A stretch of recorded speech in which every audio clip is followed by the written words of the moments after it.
sort of objections to that. We won't record the sessions during the virtual breaks, the virtual refreshment breaks and networking sessions, but we will record the main sessions. So just if I can just welcome everybody today. So thank you all for coming along to today.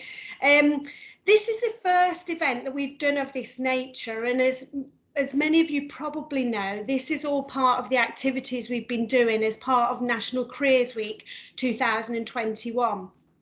And this is the third year that we've actually got involved in it, both from CIH's point of view, but from the wider housing profession's point of view as well. And if you're active on social media, you might have seen quite a lot of the activity that we've been doing during this week, and it has mainly been through social media activity, just as the nature of the beast today, really. So as part of some of the things that we've been sharing, we've been getting housing organisations and housing professionals to celebrate their profession, to celebrate why they love working in the housing sector.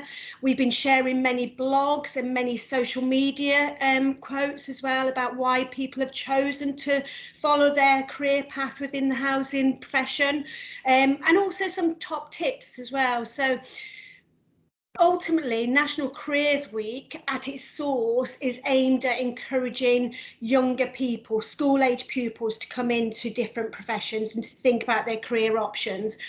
CIH and us as a wider profession, we actually use it as a way of sort of springboarding our message about why we want to shout about the housing profession.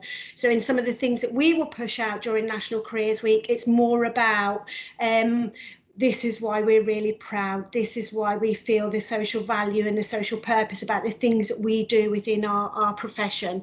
So if you've not had the opportunity to sort of take part in that yet, I would, strongly suggest that you do. So as I say, we've talked a bit about the structure of the day. We can keep reminding you of these sessions throughout the day. If hopefully you'll stay for as much as possible. I'm here, but I've also got a number of colleagues in the background. We've got sort of Sarah, Sharon there who are keeping us in order, and we've got Lisa and Tara who's sort of helping with various social media and keeping people informed with links and so on throughout the day. So we've talked about, I'm going to just share my screen just now. I've just got a couple of PowerPoint slides that sort of go into some of the aspects that we're going to be covering today. So just bear with me 1 second.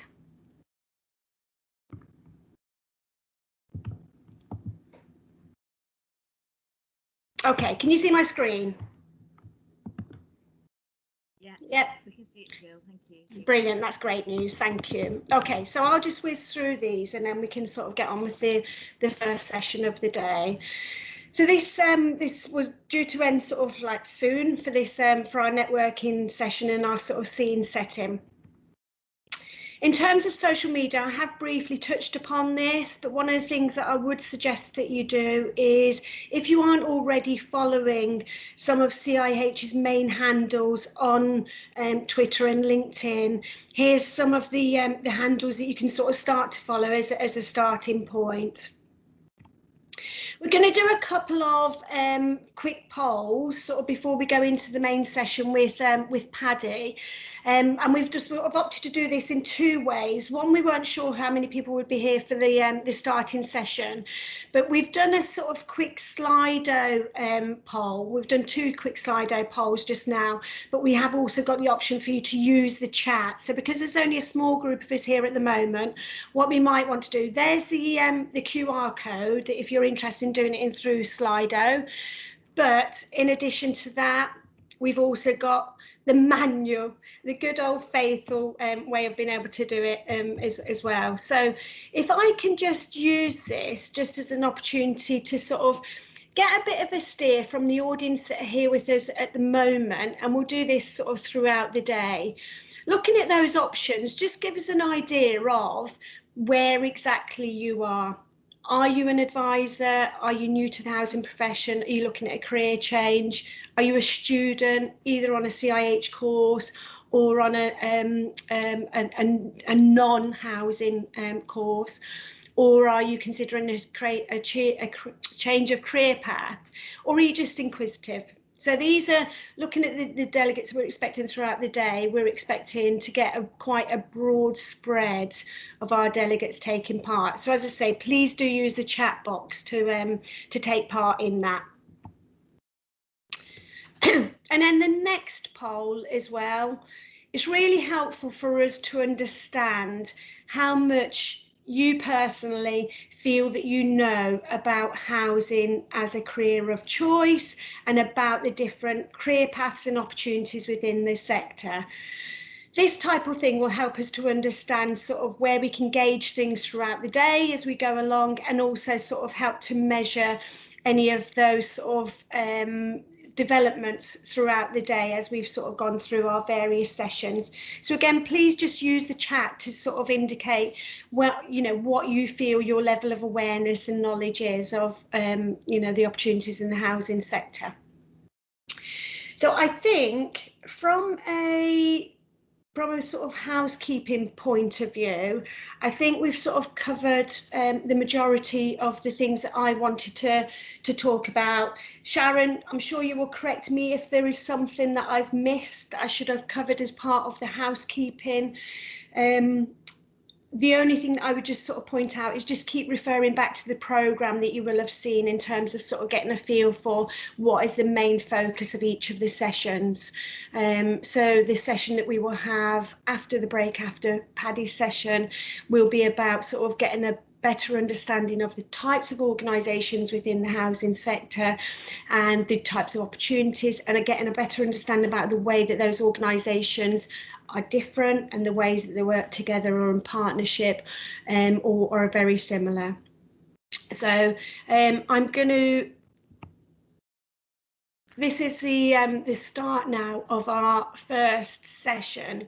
So I'm going to sort of stop showing my screen now, and I'm going to take the opportunity to now, so I'm assuming you can't see my screen anymore. Is that right?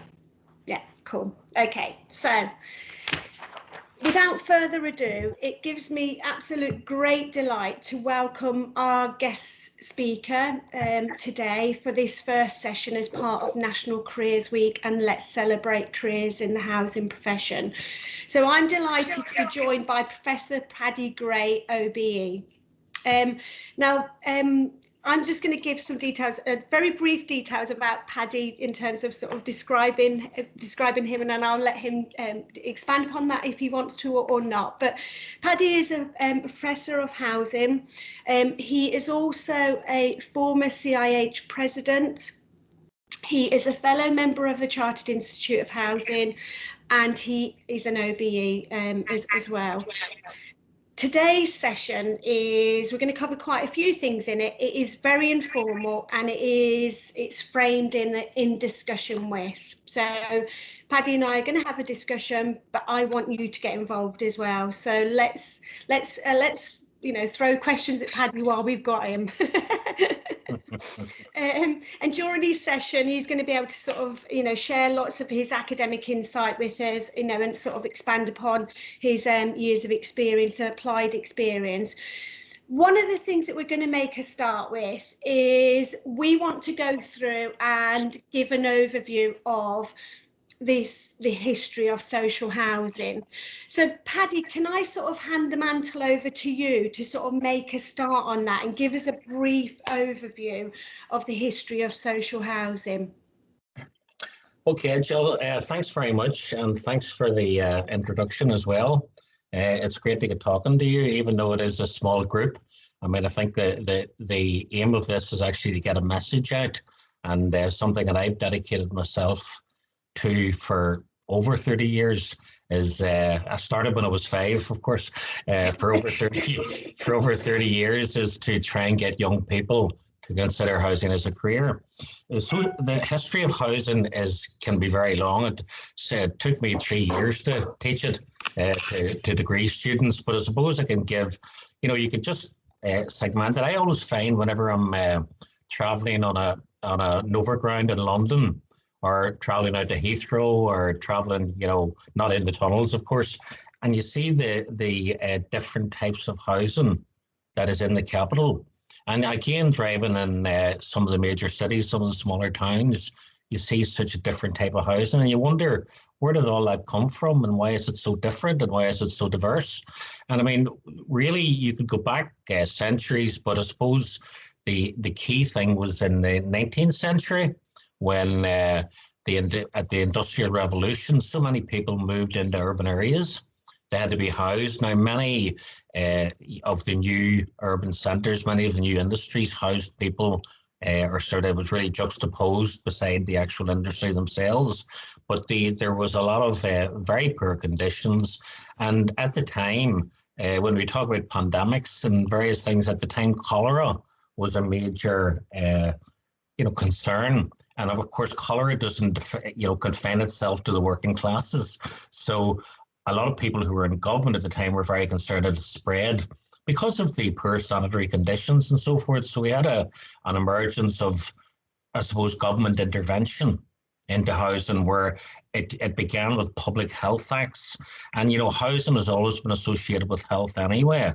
And then it moved into sort of how, it culminated in the Housing of the Working Classes Act, where government intervened and tried to get some form of housing being built for people in working classes. Now, there were a number of philanthropists at the time too, and at the Chartered Institute of Housing, we sort of modelled ourselves on Octavia Hill, who was probably one of the first, of the current housing managers. And many of what she did at that time still exists today, like tenancy agreements, and she harnessed a lot of investment in housing to try and house those people on very low incomes. And it sort of moved on since that. The First World War had a major impact. There were very poor conditions. People coming back from the war, they were worried about the Bolshevik Revolution in Russia. They were worried that there might be something would happen in the UK. So the theme was homes fit for heroes. And there were a number of acts in the 1920s that encouraged the beginning of what was then council housing, what we now call social housing. And prior to that, over 90% of all housing was privately rented. Very little owner occupation and virtually no council housing at all.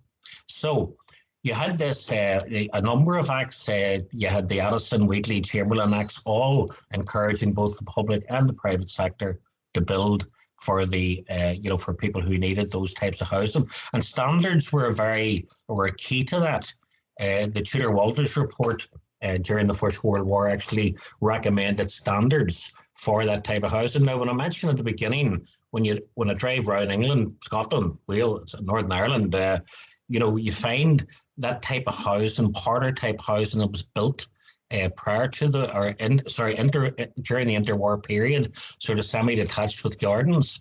Many of those have been sold off, since that through the right to buy. But there were council housing, very good council housing, very spacious council housing with lovely gardens. And I mean, a lot of that still exists today, of course. And then we moved into a period of refurbishment as well and slum clearance, where they wanted to get rid of all of the old slums.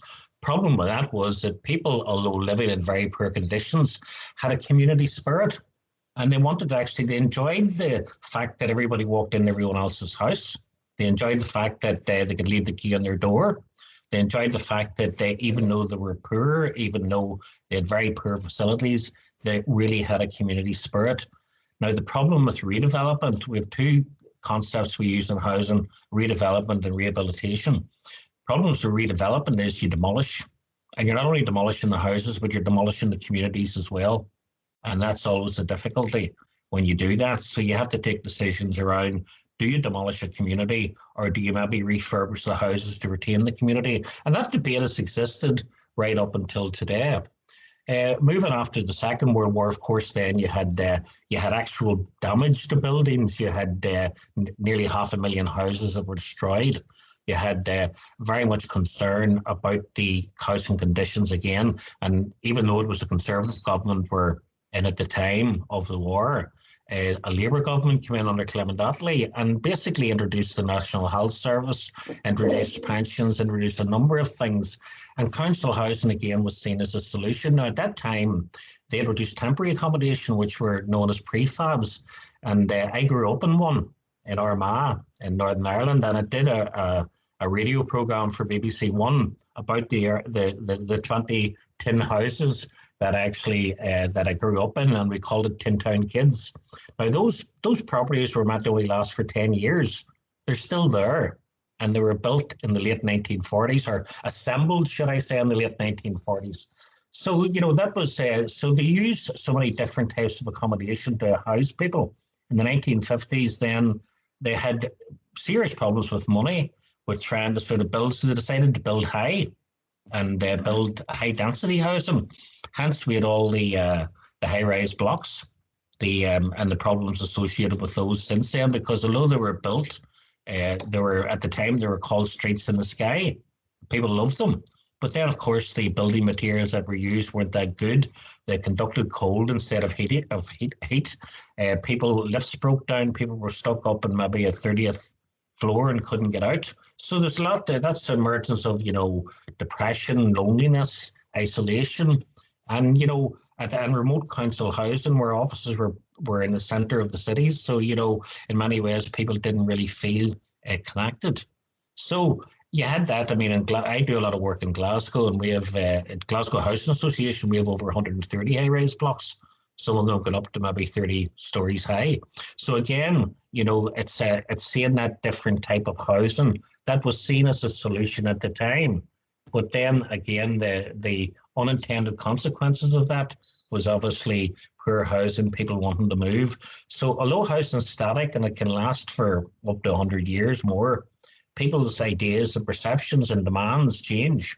They change with jobs, they change with, at the moment we're going to have major changes in how people live after the pandemic. People will want to have gardens, people will want to have space, people will want to have an extra bedroom or an extra room to work at home. So people will want to live in maybe 10 or 20 minute neighbourhoods. So all of these things have to be considered. So no matter what you do in housing, it really doesn't, it is never a solution. And in the 1960s, I'm just taking key moments. 1960s, there was an emergence of thought around homelessness. And there was a programme that was broadcast in 1966, black and white, called Kathy Come Home. Now, I still showed that to the students, and still they loved watching it. Didn't like the consequences that came out of it. A family being separated because there wasn't enough housing, and at that time it wasn't dealt with by councils. So it took 10 years for the Homeless Persons Act to be introduced in 1977. And that in itself was a major milestone where councils became responsible for homelessness, and they had to house people who were deemed non-intentionally homeless. Now that's a difficult situation because you could deem anyone intentionally homeless. I mean, it varied from council to council. Rent arrears could be intentionally homeless. Divorce could be intentionally homeless. Separation could be intentionally homeless.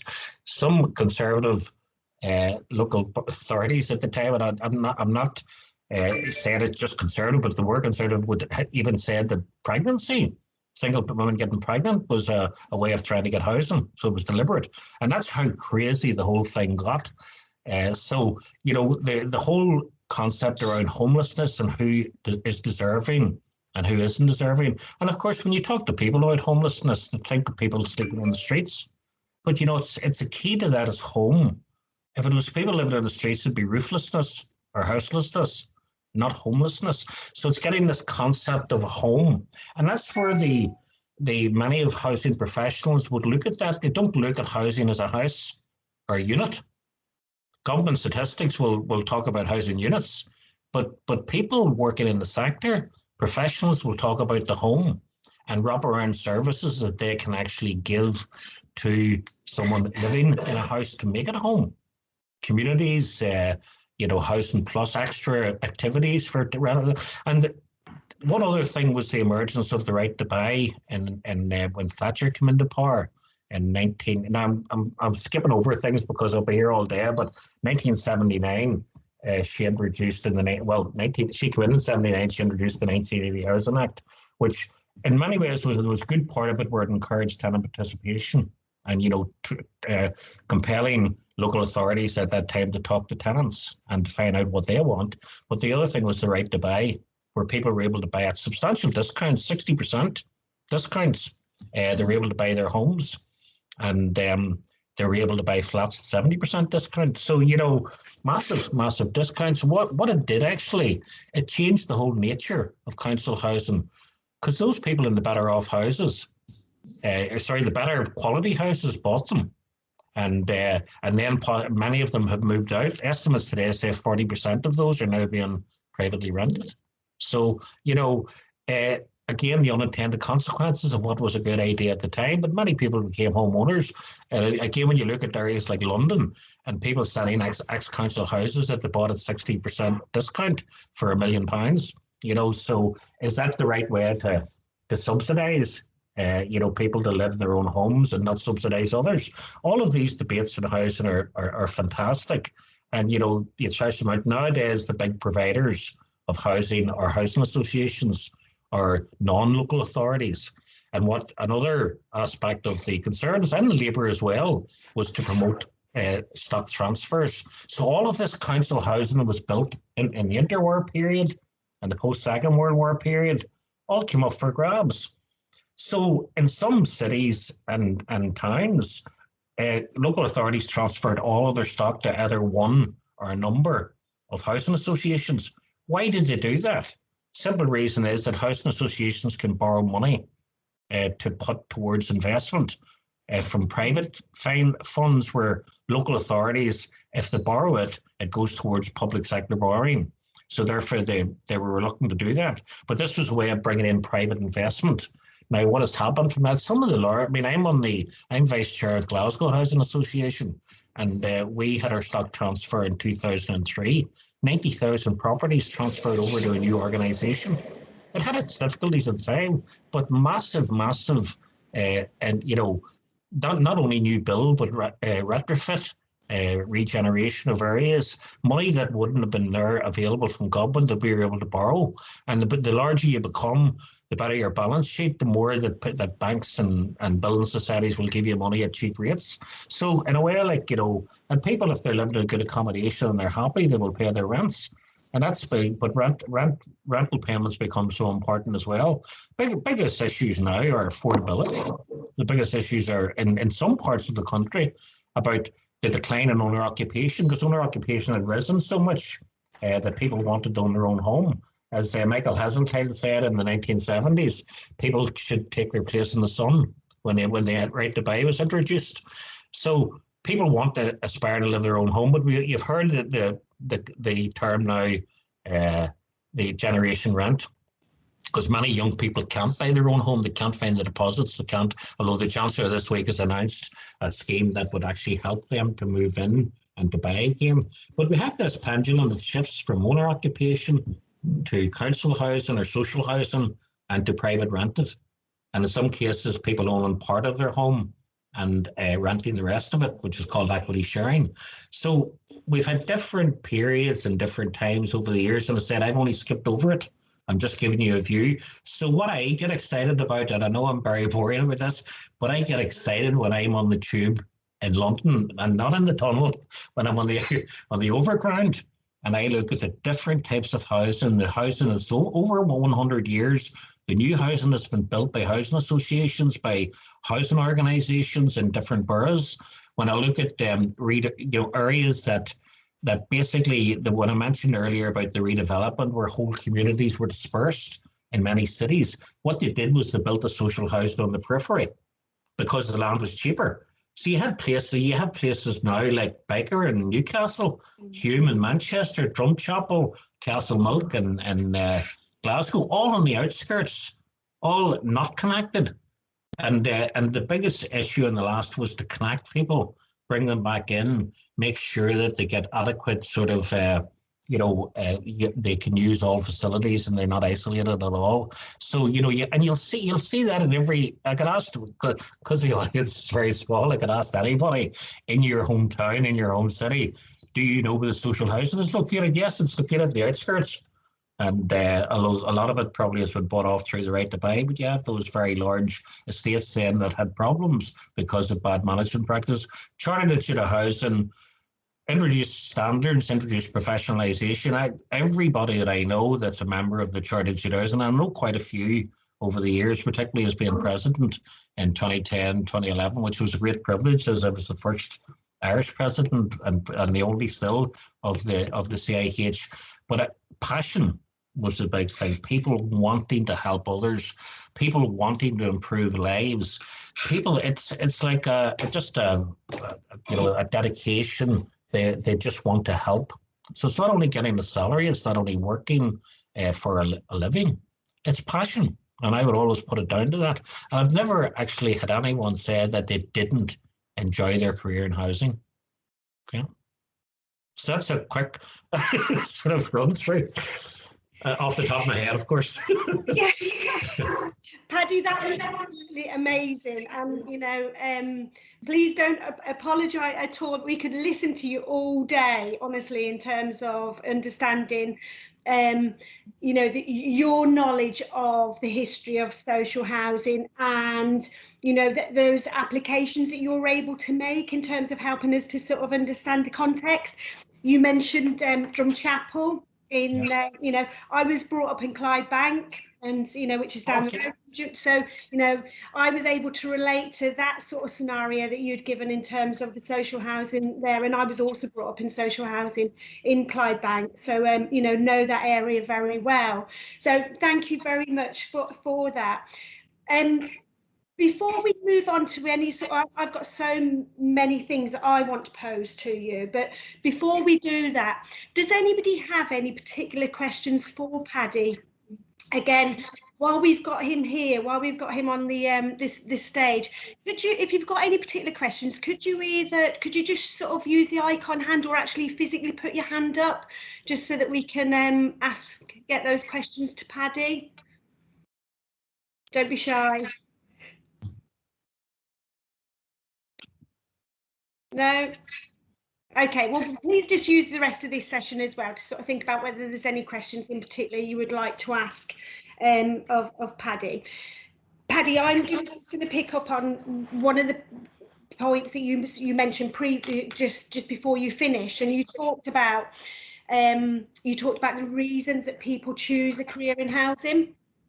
And one of the things that you talked about passion, you talked about improving lives, and the whole principle about making a difference, and all of those plus other things, are about the characteristics of our profession. Absolutely spot on, and absolutely 100%. One of the things that I picked up this week as part of National Careers Week, and I talked about some of the activity that we've been doing during the week. One of the things we put out on Twitter on Wednesday, when we launched one of our polls or one of our questions that we're doing 3 times this week, was about, in 3 words, describe your career in housing. And some of the things that you've talked about, but particularly what sticks out here, is that word passion. Now, one of the things that I'm going to do as part of that is actually look at doing, sort of a word cloud, picking up on those words that people have used to actually talk about their career in housing, and passion and people, and that making a difference, and communities. They are all keywords that have come out time and time again. So, without shadow of a doubt, that is absolutely true. And, again, as the audience, please do use the chat to sort of, give us an indication what if you were to say 3 words that described your housing career, what would they be? This is all really helpful things for us. You talked also about the different providers in the sector, and so our next session, after our virtual break, our next session is focusing on that. And what we want to do in this next section is to give an idea about the different housing providers. We've not covered them all within the panel that we've got. We can't do that sort of as part of just this one event and this one session that we've got. But Paddy talked about stock transfer, you talked about housing associations and about sort of the funding that was accessible.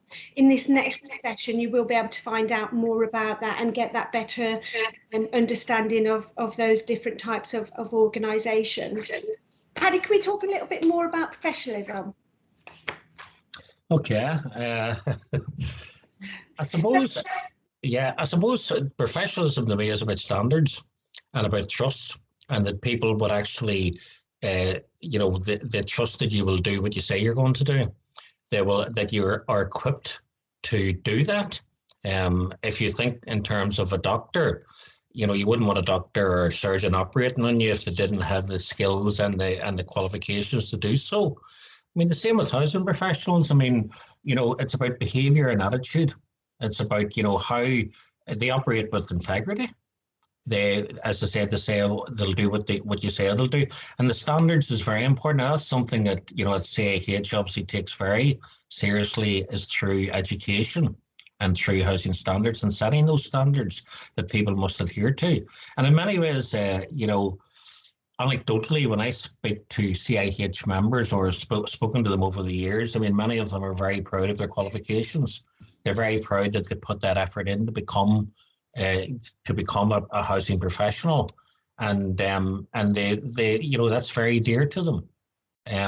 People in the street, when I go into housing estates, I would talk to a lot of consumer groups. I've been involved in advice, citizens advice. I've been chair of that for a number of years in Northern Ireland, and again, speaking to people, residents, they want people who are qualified to do what they're supposed to do, and they at the end of the day, that's important to CIH. So I suppose it's having a certain level of standards included in what a professional needs to be, and their own attitude, their own behaviour, how they work. We have a code of conduct that people work to. You have in many ways your appearance, that you appear as a professional, that you know what you're speaking. And again, referring back to Glasgow, we have at Glasgow Housing or at Weekly, we have this policy of think yes. When people are out on the estates, when people are, that they can make decisions there and then, and not go through a whole rigmarole of having to go through various bosses in order to get something authorised. So it's being, it's knowing your area and having integrity and honesty. Sorry for that waffle there, but I could think of many more things as well. But I'm trying to sort of, I suppose the common denominator of all of that is standard and integrity. Yeah. No, it's not waffle at all. It's really, really important. And I think, going back to one of those earlier points that you mentioned about, I think one of the things that we struggle with is because, you don't have to, our profession is so diverse, and I think sometimes that's one of the issues that sort of causes, that sort of question about, well, what is the housing profession? And all of those standards that you've outlined, and with the sort of formal introduction of the professional standards in terms of the framework, it is about integrity, it's about being ethical, it is about inclusiveness, it is about making sure that we're knowledgeable, making sure that our workforce is skilled, making sure that we are advocates for the housing profession, and that we're able to challenge things, and that we equip ourselves to be able to sort of challenge things that we think are wrong. And it's about our leadership as individuals and as a profession as well. And with everything that has gone on through COVID and continues to go on through COVID, if you look around and you read some of the stories in the press, and if you look at Inside Housing, you will see the things that you're doing within the housing profession, or if you're coming into the housing profession, housing professionals and housing organisations have been there on the forefront. As professionals, they have been making sure that, residents and the community are safe, and that they're being fed. If people are not able to go out and do non-emergency repairs, they've been helping with food parcels, and they've been helping with food banks. They've been making calls to vulnerable customers, all of that. And it's just, It's, you know, housing clearly is a profession with all of those characteristics and has been there at the forefront of COVID. You know, without a doubt. Paddy, I don't know, do you want to add anything further? Nick, you've got a question. Would you like to ask? Yes, thank you. It is a question that has been bothering me. It is based on the professionalism, housing as a profession, like Paddy has mentioned. What it is that, you know, like the NHS, doctors, nurses, housing, sometimes it is difficult for people to see it as a proper profession.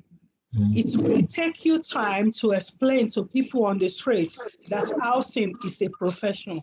Why is it like that? Despite all our efforts and contributions in the society. Can you throw more light on that, please? Thank you. It's an excellent point, an excellent question, and I suppose I agree with you totally. And I mean, over the 40 years now nearly that I've been involved in housing, that has been a major problem. And I've worked tirelessly with the Chartered Institute of Housing, with many other bodies to try and put housing out as a profession. But to give you an example, whenever we had open days at university for people coming into careers, no one came to the housing stand at all. I was standing all day on my own with colleagues, and very few people came, and some came by mistake because they were looking for, as you said, nursing, or they were looking for engineering, or they were looking for other things. And that's, you know, that's part of this, is getting that reach out there. What is the chartered housing professional? No one has heard of it, except us, people who are in the profession. And, you know, it's getting that reach to say, well, this is professional. We do our job effectively, basically. And you want people doing a job effectively. But when I do a lot of international work, and through CIH as well, because I sit, you know, I'm their external examiner, so I sit on validation panels in other countries. So I've gone to Hong Kong, China, looked at different, they actually have it compulsory that people have a housing profession in Hong Kong, that they're actually a professional, i.e. CIH or others, before they can practice. So, you know, if you look at other, you know, they have to have a license, they have to have something to practice, and maybe that's something government should be considering. Is or, you know, if you're an architect, you have to have a, you know, you can struck off if you're, you know, in the surveyor and so forth. So why not a CIH housing professional? And it's getting that reach. And events like this, it's getting it to young people, and it's getting it to residents and saying, look, you know, this is a profession. I actually tweeted a couple of times during the pandemic that people should be out clapping housing professionals on a Thursday night, simply because they're as important as nurses. I'm not taking nursing down in any way, but they are. They're improving well-being, especially what Jill said there during the pandemic. I mean, the reach that people had, they worked from home, they used modern technology, they were constantly, you know, in touch with their residents, they were in contact, and they were able to adapt to different situations. I mean, who expected this a year ago? And yet, I don't know of any housing organisation that didn't adapt and didn't, you know, maintain their performance despite what had happened. So you're right. I wanted to be a recognised profession. Again, you know, I've been in Ghana, I've been in Nigeria, I've been in many countries in Europe, I've been in Australia, I've been in Canada, speaking about the housing profession. They all know about the CIH, so they do. But, you know, it's different levels of what you need to practice. And I suppose if we could take the Hong Kong model, and China's going the same way, you know, and we have courses, we have approved courses in Wuhan, who you've all heard of. I was actually in Wuhan before anybody heard about it, but CIH, we have courses in Beijing and Shenzhen and Fuzhou and Guangzhou. And I mean, you know, at the end of the day, so our reach is international.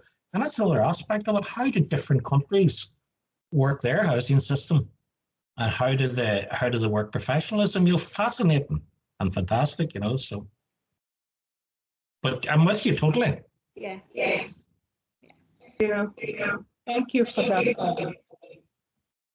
I think you know, I agree entirely with everything that you've just said, and it can be extremely frustrating, you know, particularly when you know, we understand, you know, about there is that lack of awareness. I think one of the things that, you know, we're not going to change things overnight, but I think that we are getting closer and we are doing a lot more in terms of, you know, how we are portraying the housing profession as a profession, you know, as and you know, a lot of the stuff that we're doing around professional standards, about our qualifications, about the social housing white paper and professionalism, you know, was throughout that. So lots of really exciting, challenging, but really exciting times ahead.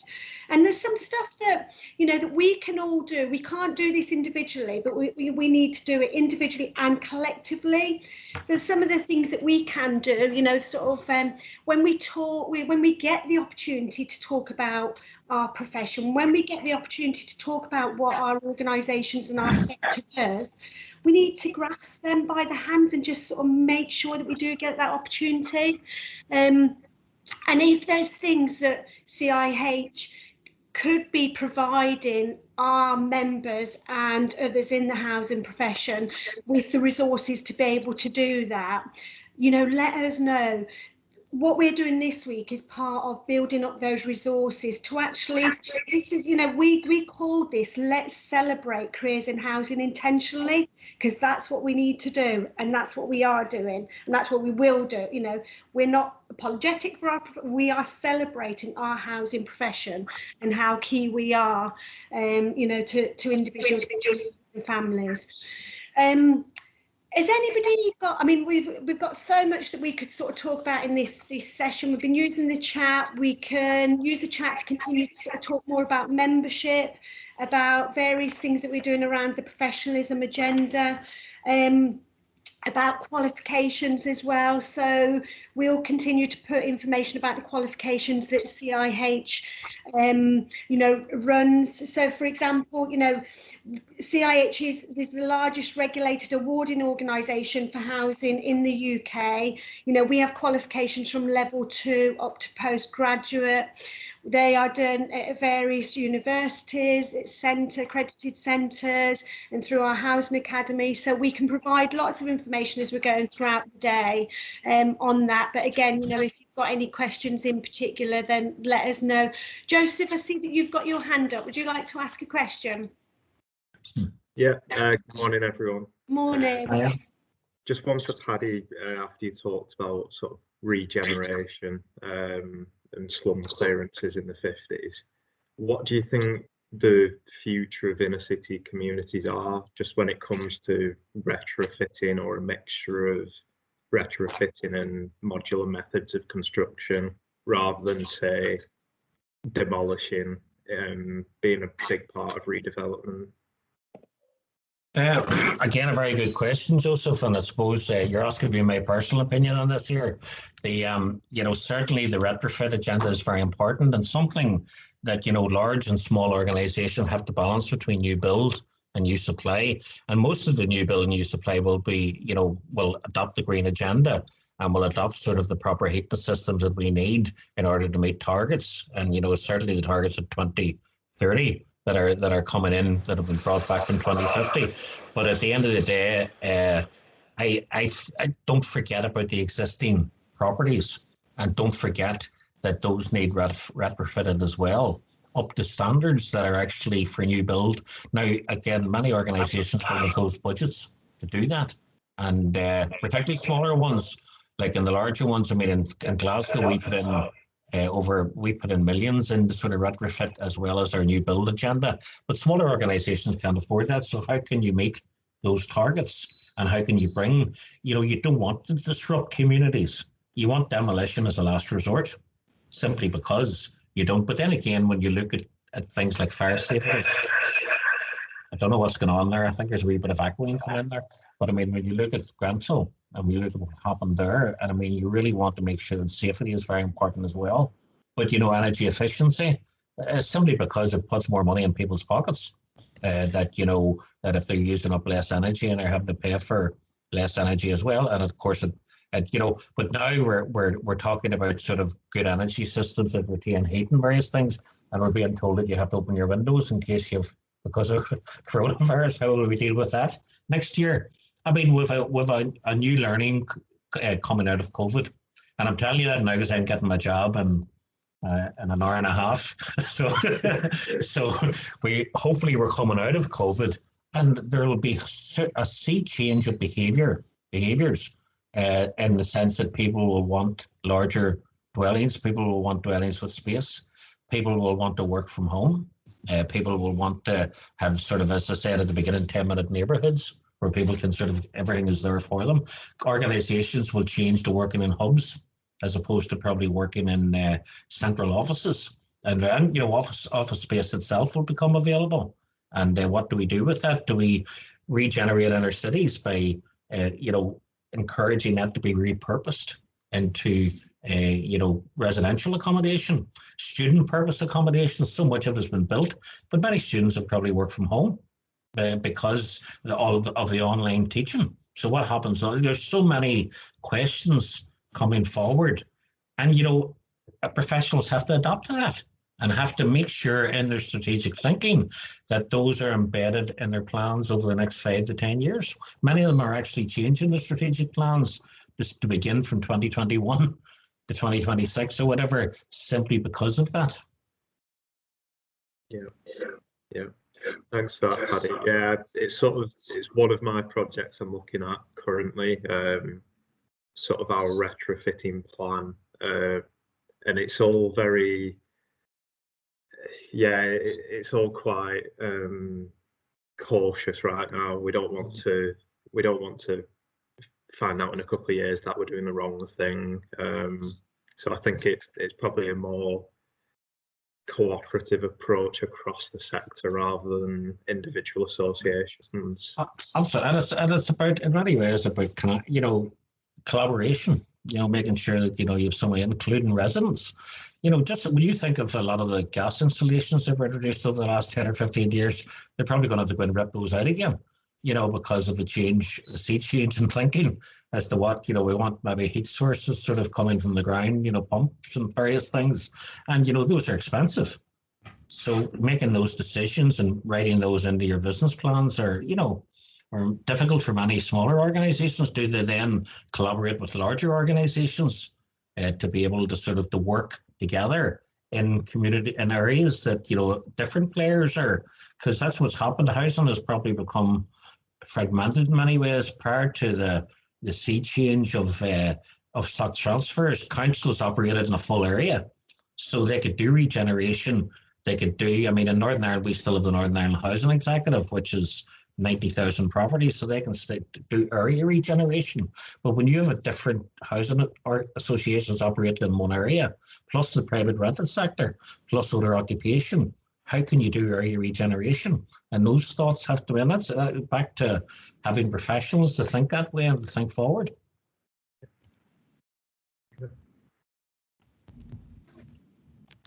Brilliant, thank you very much. So hopefully that was really, really helpful in terms of that answer to Joseph's question. So thank you for that, Paddy. I'm mindful of time. Eliza, I see that you've got your hand up. It was only because there was a question popped in the chat box, which I think might have got missed from Alina. Oh, okay, great. Thank you for that. No, that's okay. She just wanted to ask Paddy, Paddy, in your opinion, which country has the best housing model? Oh, Northern Ireland. It's a very good question. I mean, I've been involved in so many different countries and their housing systems, and there are different models. I suppose it's very difficult to say whichever is the best. Everyone has a quality, but it's important not to sort of be insular in our thinking. It's important to look at good practice in other countries and to try and sort of utilize mistakes that have been made, and how we, it's all about outcomes. What is the outcome of what you want to do? You want people to live safely. You want to improve well-being. You want to build good quality housing for the future. So let's look at other countries and see how they're doing it. who got it right and who got it wrong. And that's the importance of international collaboration. And that's why the CIH has the reach.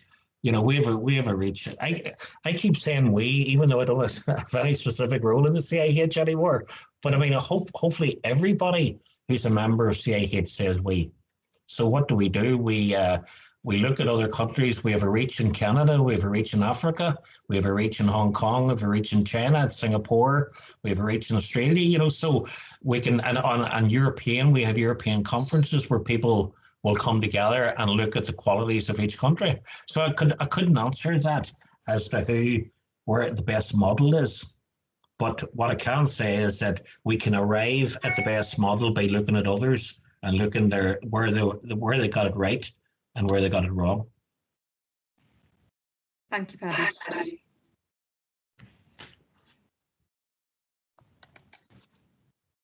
I think you're on mute, Jill. You're on mute, that's it. It had to happen, didn't it? Right at the end as well. So Lisa, I was just asking, is that all of the questions that in the chat? Have we picked everything up now? I think so, yeah.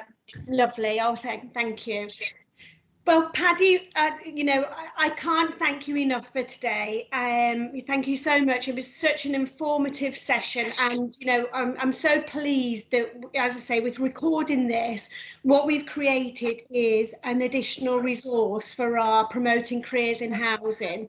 You know, what a great coverage of an introduction to social housing, our history and our profession as well. So and some great questions that have come in from you all. So thank you very much for that, everyone. Like I say, Paddy's got to go off and get his injection. So thank you, Paddy. You know, very much appreciated for all of your time with that, and thank you to everyone for your questions today.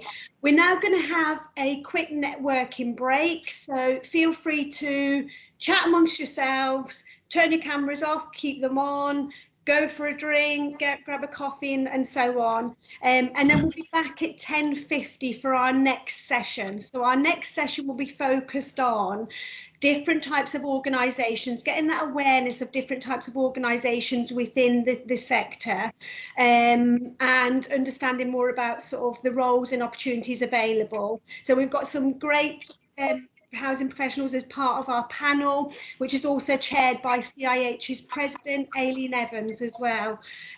So see you all at 10 to 11. And again, thanks ever so much, everybody. So catch you all in a bit. Thanks, Paddy. Bye-bye, everyone. See you. Bye-bye. Who will set us going in terms of our recording.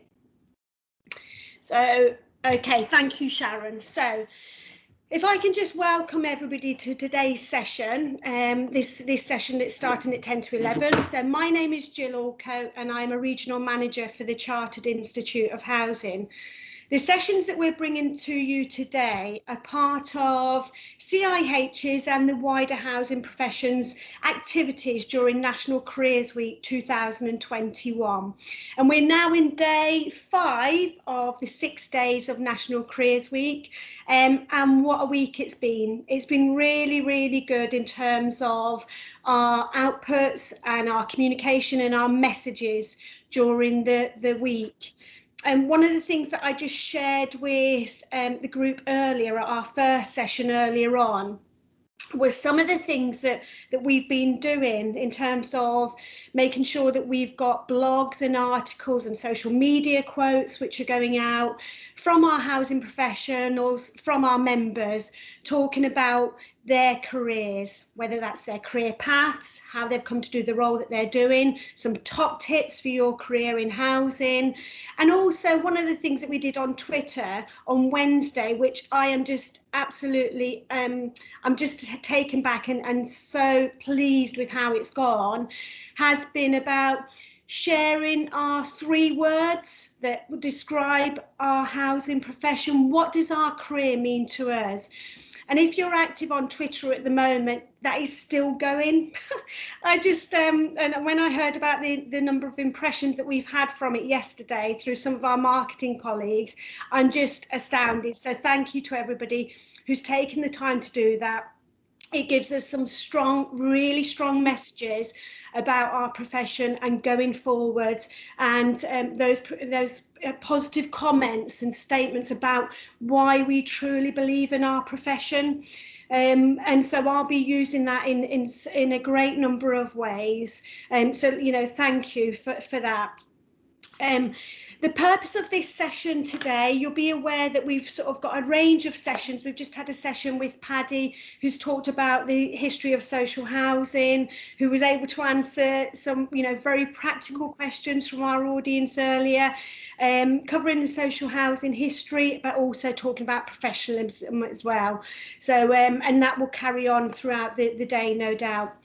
And thank you for attending today's session. And this session that we're about to embark on now is actually giving us the opportunity to hear more about housing organisations within the sector. I'm not going to spend any time introducing our speakers because I'm not chairing this session. Aileen, we're delighted to welcome, is our participative chair. So Aileen's going to be leading on this session here today. You know, so Aileen, I'm going to hand it over to you while I just put myself, you know, sort of behind the scenes, but I'm here as you need me. Great. Thank you and welcome, everybody. I am so delighted to see you, and I am also delighted to welcome our guests. Unfortunately, we're having a bit of trouble finding one of them, but but never mind. We've got two very high quality ones, and I'm sure that we will find the third. So if you want to put questions or anything in chat for our guests, I want this to be as participative as possible, although we've got people talking about their careers. This is your opportunity to quiz them about their journeys or their organisations or what makes them get out of bed in the morning. You can ask them, I'm sure you can ask them anything, can't you? Just nod, yes, thank you. So yeah, if you've got questions, then please just pop them in the chat, and we'd be delighted to try and answer those. Righty, okay, so what we've got is that we've got Lisa Nichols, who's Director of Housing at Rooftop Housing Association. We should have joining us, and we're trying to find him, Wade Adams, who's an Area Housing Manager at Nottingham City Homes. And we've got Mel Brain, who is Head of Housing Strategy and Partnerships at Cornwall Council. One of my most favourite places on the planet is Cornwall. Disappointed that I can't get down there for our holiday, our planned holiday in Easter, but you live in one of the most beautiful bits of the world, Mel. So, right, without further ado, because you don't want to listen to me prattling on, I'll ask Lisa to say a few words about who she is, what she does, and to kick us off with this session. Thank you, Eileen. Hello, my name is Lisa Nichols. I'm Housing Director for Rooftop Housing Group. I have responsibility for housing services delivery. So within the spectrum of responsibility I have, I've got responsibility for sheltered housing, supported housing services, housing management, asset management and income collection as well. I've got just a few slides really to talk you through, just to give you a feel for Rooftop Housing and what we do, how we were established and the type of services and accommodation we provide. A slide that really talks you through and demonstrates the wealth of opportunities in terms of job opportunities within housing.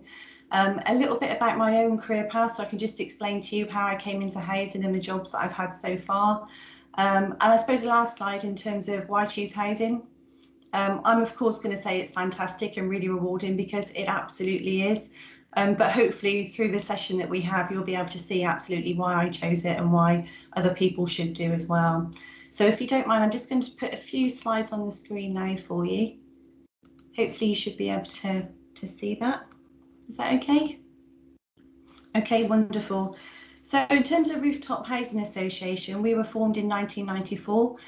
We have just over 7,000 properties, and we're actually quite diverse in the type of properties that we own and manage. So like other housing associations, we have general needs accommodation, supported accommodation in terms of sheltered housing, but we also have a range of extra care housing that provides housing management, care and support services. And we've also got a specific dementia scheme as well, so very specialist accommodation and one care home. In addition to that, we have accommodation for care leavers, so for young people particularly between the ages of 17 and 25, homeless accommodation. We've also have domestic abuse safe houses, and we also have a specific specialism within Gypsy and traveller site accommodation as well. So within that range of accommodation, we offer tenancies, we offer leasehold accommodation, shared ownership, and also some outright sales as well. And this year we've got a really hefty target of delivering up to 1,000 homes through our new build scheme as well. Like every single housing association out there, we have a really strong social purpose. So ours is about building great homes, supporting successful communities by being a better business. In terms of the way in which we work, I could talk all day about the stakeholders that we talk to every single day of the week. First and foremost, our key stakeholder is our tenants, followed by our local authority partners, community groups, police, probation, social services, care providers, the NHS, you name it, we work with them. And I think what makes housing really good is that we're fantastic at bringing people together to make things happen. And a good example of that recently has been through the COVID-19 pandemic, really, in our close work with local authorities. At the moment, we're just about to finalise a community investment strategy that has brought together integrated care and integrated community strategies. So talking to our partners within the NHS and local authorities to think about longer term community resilience and what we can do together to be able to support individuals and communities longer term. So in terms of the opportunities that are within housing, this slide here I think demonstrates the range of jobs that we have available. So for those who want to be involved in frontline delivery, lots of opportunities in terms of supported housing, as a supported accommodation officer or a housing officer within the neighbourhoods where we have a significant amount of general needs and older persons accommodation. But if you're a specialist that wants to focus on property within asset management, there are a range of opportunities within repairs, maintenance, grounds maintenance, cleaning services. We also have income collection teams, so those that specialise in collecting rent, money advisors to help tenants maximise their income through welfare benefits advice. And something that's very, very prominent and very important within what we do is health, safety and compliance. And obviously with changes more recently in terms of the building safety regulator, changes within the fire safety regulation particularly, that's more important than it ever has been beforehand.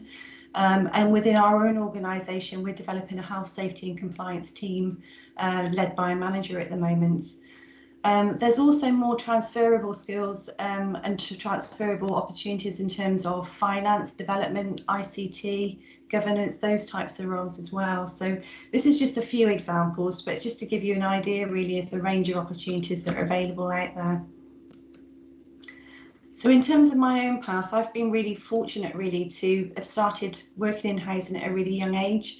I wanted to work in housing really early on. I knew I wanted to work in public services delivery and started as a trainee within a local authority housing department and quite quickly moved into delivering services within the neighbourhood housing offices and have some fantastic memories of becoming a housing officer and being out on the patch talking to our residents. And for me, I think the first thing that captured me about housing was actually the level of interaction day to day with people who have a range of issues sometimes in terms of complex needs, and actually that ability to be able to listen and understand where you can make a difference to that individual. And then as I progressed in my career, the ability to be able to bring about change on a wider scale for me absolutely was a key motivator. And I suppose within my career path, I've demonstrated a few people that have really helped me along my way, a few organisations. So at the age of 17, I had a really good mentor. His name was Norman Thomas. He'd worked in social housing for 30 years. And believe it or not, he started his career as a rent collector, walking up and down roads every single day of the week, knocking on people's door to collect the rent. And he had a fantastic knowledge for social housing and great passion for what he did as well. And it was really infectious, and he absolutely took the time to teach me about what social housing was, and why it was so important and where I could make a difference. I've been supported by the Chartered Institute of Housing right from the beginning. I think my first piece of training was in 1997 as a property inspector, and I've done lots of different level courses through the CIH since then. What I like about it is that it's very practical, very hands-on, very specific to what you want to learn about, which is brilliant. And for me, a range of resources that they have available through the CIH too. I've recently become a mentor, and I've been able to share my knowledge and experience and hopefully encourage others to be able to come into the sector, and those that are already within the sector, encourage them to be able to take their next steps with confidence as well. Other people that have helped me along my way, the Centre for Housing and Support, the University of Plymouth, but I've also identified people like the Institute of Leadership Management and the Institute of Customer Service, because those two elements are critical within housing services delivery, and their qualifications and their support and their resources have also been really helpful. So within the roles that I've had very operational roles in terms of frontline services within the housing offices many years ago. A team leader for estate services that kind of focused on gas and voids and those types of elements. And then later in community investment, customer service, and then broadening that out into housing services delivery, and some commercial and business development opportunity as well, because there are lots of providers out there that have a range of commercial facing services that do create a profit to be able to invest in building more homes for the community.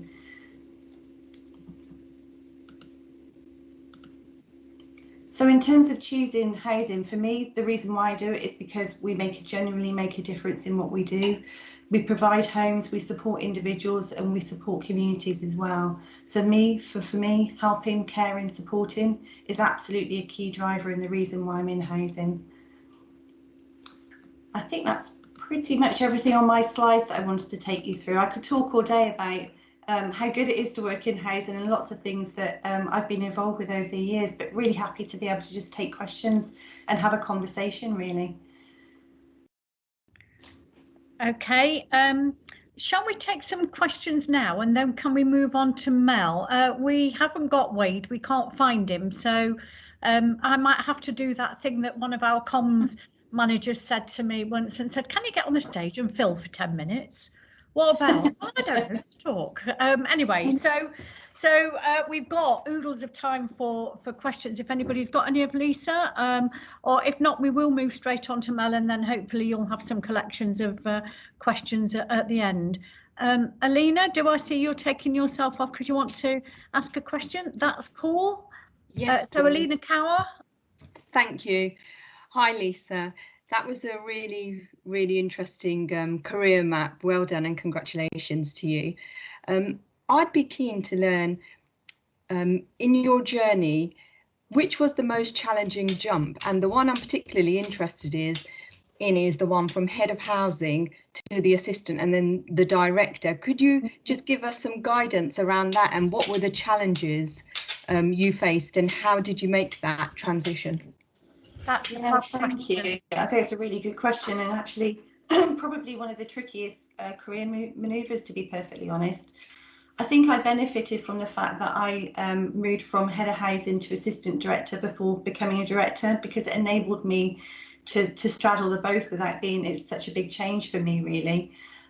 Within the head of housing role, I think that's always a really difficult role anyway, because you are straddling operational delivery and also strategic focus and support as well to the director level.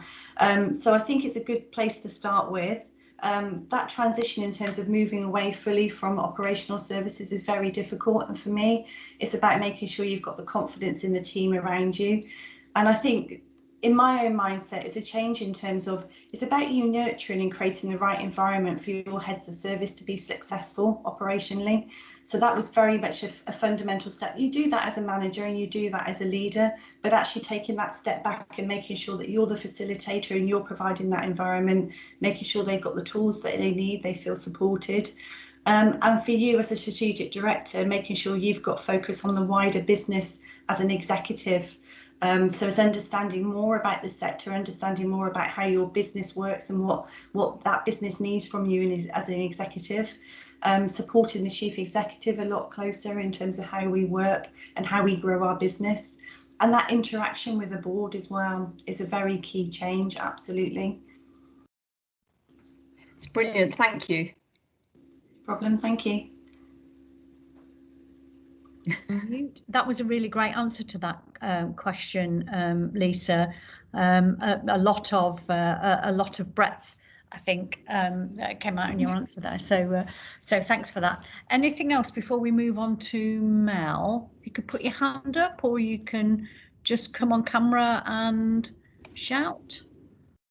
No? Okay, so can I ask Mel Brain then, who is the Head of Housing Strategy and Partnerships at Cornwall Council, to talk a bit more maybe from a local authority perspective. I think that would be really helpful for us. And so I'll hand over to you now.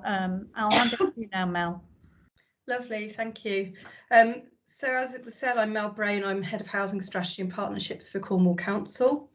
I think most people know where Cornwall is. There are some unique features of Cornwall. We don't have a lot of neighbouring local authorities.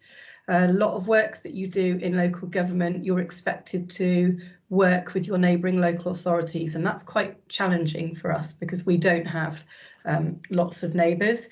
That also creates other issues around market capacity and finding staff who are willing to come and work in the location where you are.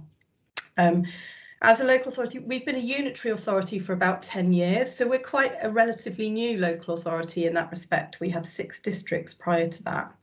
And we've got a mix of housing as a result of that. A couple of the local authorities pre-unitary status had large-scale voluntary transfer, so they had sold their housing stock and formed housing associations. One of those was what is now Cornwall Housing Limited, and that's still owned by Cornwall Council. So we have about 10,500 homes in Cornwall, and then we have some large providers like Live West, Ocean and Coastline, who also have a large stock profile in our area. As part of my role, I oversee a contract with Cornwall Housing. So it's an arm's length management organisation that we commission to manage our housing on our behalf. So that's quite a different arrangement from a lot of local authorities who do direct delivery. I also oversee commissioning of other projects. So we have a big contract with the Citizens Advice Bureau. I commission a range of homelessness services, etc. for people. And part of my role, I also form partnerships, really conscious that we might have a strategic vision for housing in Cornwall, but we can't deliver it on our own as a local authority. We're very reliant on working in partnership with others, whether that be other housing providers, local businesses, voluntary and charitable sector. Everybody has an absolutely key role to play. So part of my job is about how I bring those people together, how we align our vision and our objectives, and how we make a fundamental difference to the residents of Cornwall. Obviously, part of my role is strategy and policy. I think that's probably in the job title. So putting together those strategic visions and then transforming them into action and reality, because it's all good and well having stuff written on a piece of paper, but that doesn't make it happen. People make it happen. I also, I'm the strategic lead for Gypsy and Traveller Services. And I think, you know, that's a really important part of my role, because I think they're a very forgotten and overlooked community who have some really significant housing challenges, not least because we don't have enough places for them to live. And the settled community don't necessarily recognise their cultural way of life. So it's very important that we do create a space for them where they're safe and they're secure. So part of my role is about looking at that. I have quite a lot of input into homelessness. So a large part of the work that I do is around rough sleeping and homelessness, trying to put stuff into place to prevent people from becoming homeless in the first place. And definitely we have a vision to end homelessness in Cornwall. And for the last 12 months, I have led the COVID response cell on behalf of the Council for Housing and Homelessness. So the last 12 months of my role have looked very, very different because it has been an emergency response space rather than what I would call my core housing space. At the council, we have 4 housing teams within our housing service. We have a private sector housing team who work with the private sector landlords and tenants, looking at enforcement, making sure we have good quality private sector housing. We have a home solutions service, which is about enabling people to live independently when they're vulnerable or have disabilities. We have a development and delivery service, so we set a challenge to deliver 1,000 homes over 4 years. We've just achieved that, so we're very proud of that. And we do, as a local authority, build our own houses, and our members are very, very committed to extending our housing stock and offering homes that are built through the council. And then you have my team, which I've already explained. Through Cornwall Housing, that's obviously where our residents, our contact with our residents primarily is. They deliver all of our housing management, they deliver repairs and maintenance on our behalf. They also deliver all of our housing options and homelessness services. So quite a varied role for them, along with resident engagement, community engagement, all of the business planning and continuity planning that you would expect to be in place for any kind of business. One of the things that I also get involved in is integration between health, social care and housing. So I very much believe if we get the housing right, then social care and health benefit from that. And a lot of focus is on health and social care integration, but I really think it needs to be a tripartite integration. So we're doing a lot of work with health and social care to try and support them in delivering their objectives through the delivery of different housing services. And in terms of, I suppose one of the key differences in working in a local authority, perhaps from some other housing organisations, is politics. So we're a democratic organisation with elected members. And that inevitably means that sometimes those political decisions perhaps override or cast a different lens on the things that you want to deliver as a housing service. But I would also say that I think members are really fundamental because they are elected by our residents. They are meant to be the voice of our residents. And many of them come into politics because of local issues like housing. And if I took our portfolio holder as an example, he came into politics because of a local housing issue in the village where he lived. And he's been a politician for a long time now, but it was because of local factors that impacted on people's lives, and he really wanted to do something about it. But it does cast a different lens on some of the work that we do when you work in a political environment. And anybody who works in a local authority at the moment will tell you we're coming up to elections in May, and we'll go into purdah on the 22nd of March.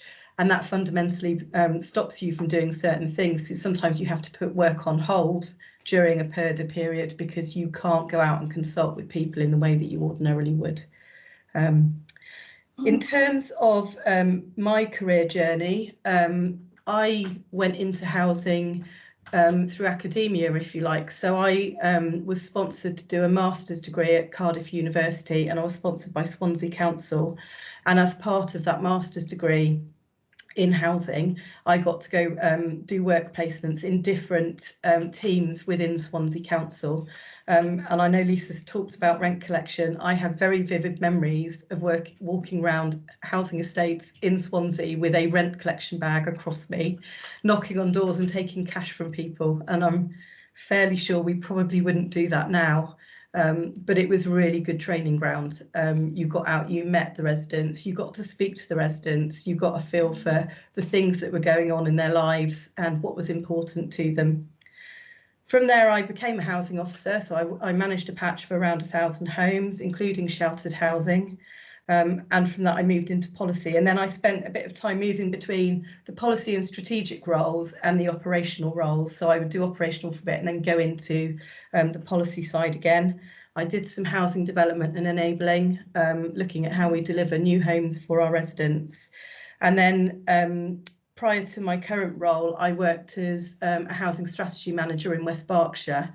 And that was very much about the strategic functions, the enabling of new housing, delivering our housing strategy. And then after I'd been there for about 4 or 5 years, I was asked to take on their operational management, which was primarily around housing allocations, homelessness, because they didn't have any housing stock.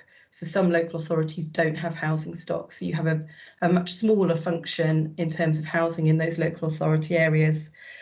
As part of that, towards the end, I was asked to oversee their adult social care transformation programme.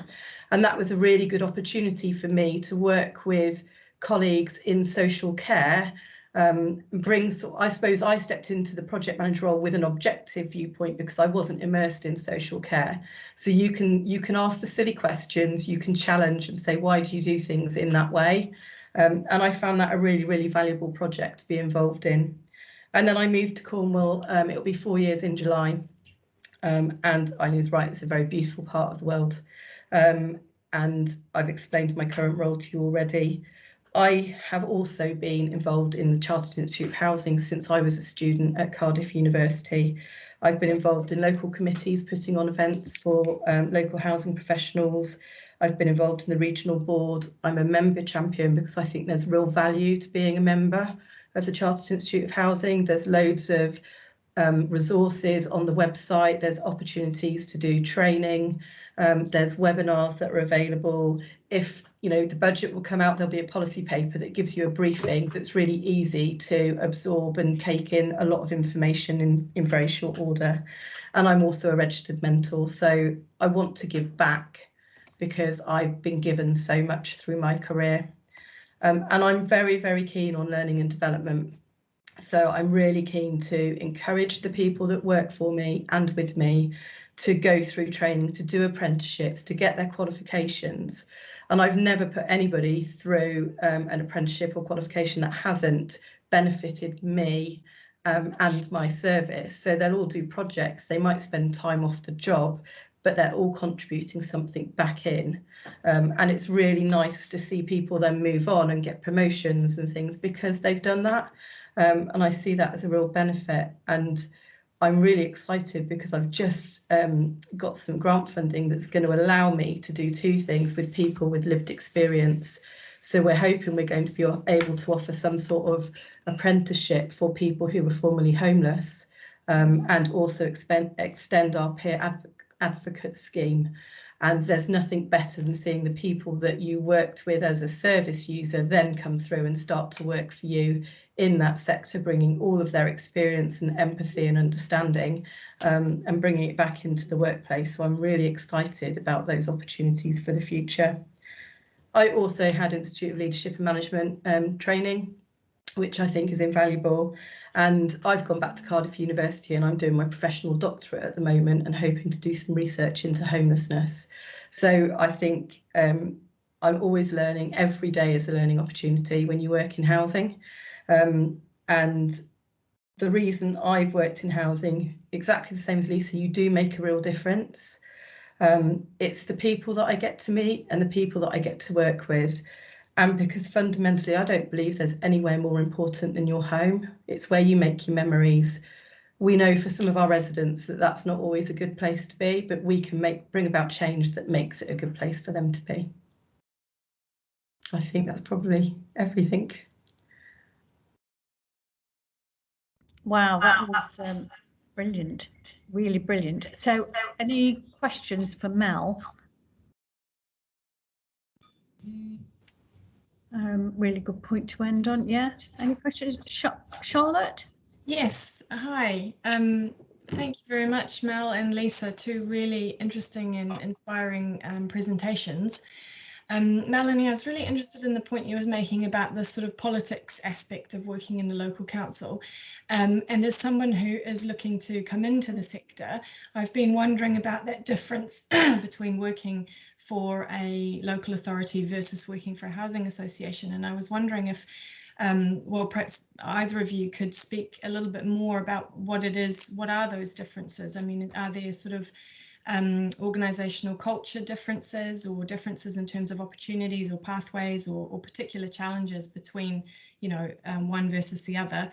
And then maybe if I could just ask a second question. I mean, you've both had very rich and long career paths up until now, and I was wondering, how have you seen the sector change in the time that you've been working in it? Thanks. Great questions. Who wants to go first? Lisa, do you want to start, and then we'll come to you, Mel, if that's okay? Thank you. I think for me, probably the most fundamental difference between the local authorities and housing associations is pretty much what Melanie said really early on in terms of the level of political engagement, really. And I suppose fundamentally the governance and how those two organisations works. Obviously, there's a really strong and robust committee framework through the local authorities that have got very heavy member involvement. And obviously, as a result of that political elements. Within housing associations, obviously, we have a board and we have various committees in terms of our governance levels.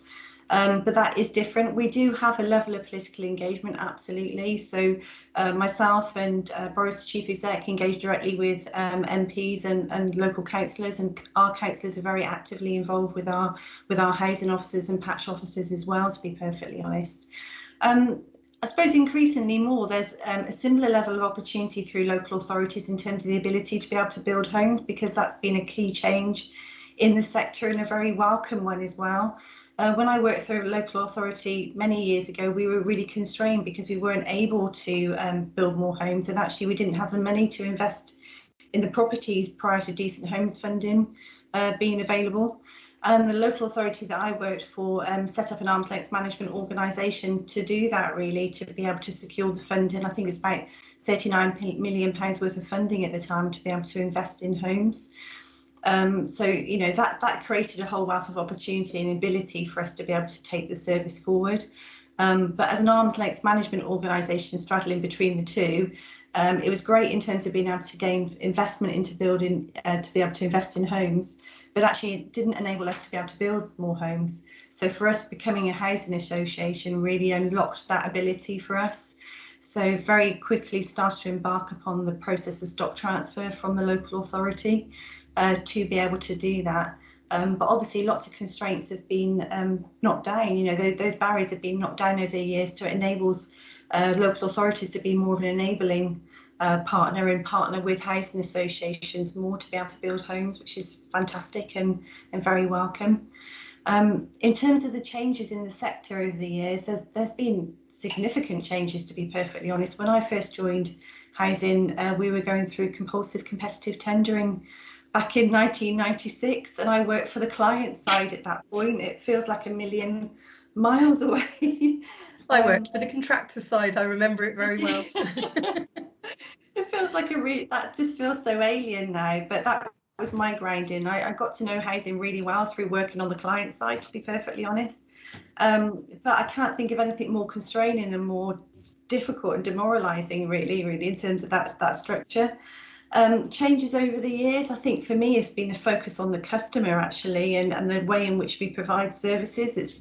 It's changed significantly over the years. I mean, I was involved when I was working on the client side with a group of tenants who were reviewing the investment programme at the time.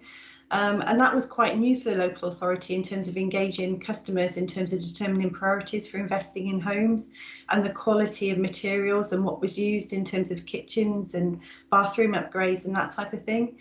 And the level of engagement and the level of ability to influence service delivery and actually genuinely hearing customer voices has changed significantly in terms of delivery over the years. And I think as housing associations, our ability to be able to bring about more change that is wider than just managing homes and building homes, but actually being a fundamental strong partner, working with the likes of health, Royal Health and Wellbeing boards, for instance, which took quite some time to be able to navigate and get us through the door. But actually we're seen as a very strong, competent partner. And we really do bring about long-lasting change as a result of some of those enabling projects that we're involved with. That's brilliant. Just building on that, I think there's no such thing these days as a council estate or a housing association estate. They're mixed tenure. So you are working with communities, and whatever you do with your tenants or your shared owners or your leaseholders has an impact on that wider community. So, you know, the days when it was a single tenure estate just don't exist. It is definitely about that wider community work now. Has that picked up the answer to your question, Charlotte? Okay. Yeah, thank you. And some really positive changes in the sector. So no, thank you both. Yeah. I mean, I would. So you said you were looking to get into housing. Well done you.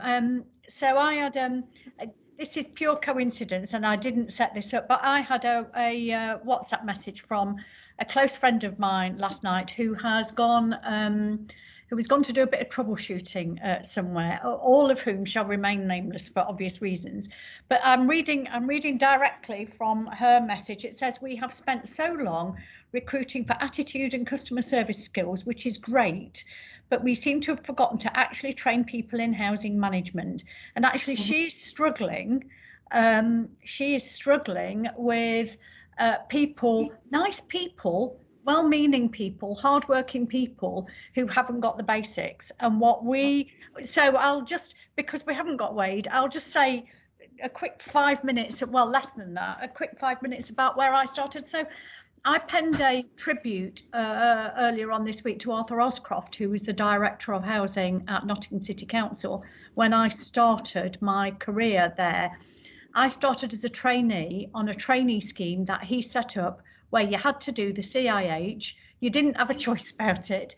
You had to do the CIH. And now, you know, we've kind of evolved around the way we think about qualifications. But I can say that even now, goodness knows, I'm not going to tell you how old I am, but a lot years later, I still use the learning. I still use the, you know, we had a court tenancy issue pop up the other day, and I said, well, you know, we need to do that. We need to restart the process because we can't do that. And actually that was in my head, and it was in my head because I've been able to keep up my my knowledge. So I had that really broad traineeship, and that's what we're trying to create here at Grand Union. It's been so that we can give people that real breadth. You know, I can remember working in technical services. I can remember speccing home improvements in a general, you won't remember these, but general improvement areas and housing action areas. You know, I can remember slum clearance. We don't call it that anymore. Yeah, I can remember doing all of those things. But actually, it was Arthur Oscroft who started that traineeship that gave me the ability to do that. And I've done that. So I did quite a long time in local authorities. I just want to pick up on a point that that you made, Lisa, about a mentor. I had a mentor, a guy called Bill Best. He was the most one of the most important people, I think, in my life. I actually had him reading poetry at my wedding. But he was very much, well, you can go and do that. Well, I can't do that. Well, of course you can do it. You could do that, and that. So you just, so it is. And so if I was giving advice, I'd say lean in. They lean into your career, volunteer for things, because actually what Bill taught me to do was to stick my hand up and say, well, I can do that. Well, I'll have a go at that. Well, I'm not really sure how I could do that, but I'll have a go if you haven't got anybody else. And then he said, no, I've got you. I don't need anybody else. And so find those people in your career, because actually they are like gold. They are like gold. And I'm determined that we here at Grand Union will be those for other people, because I think it's really important. You know, when I did hear somebody, another friend of mine, this is a good few years ago now, went to work at an organisation, and none of the team were trained, and the logic was, well, if you train them, they leave. And my friend said, well, yeah, but if you don't train them, they stay.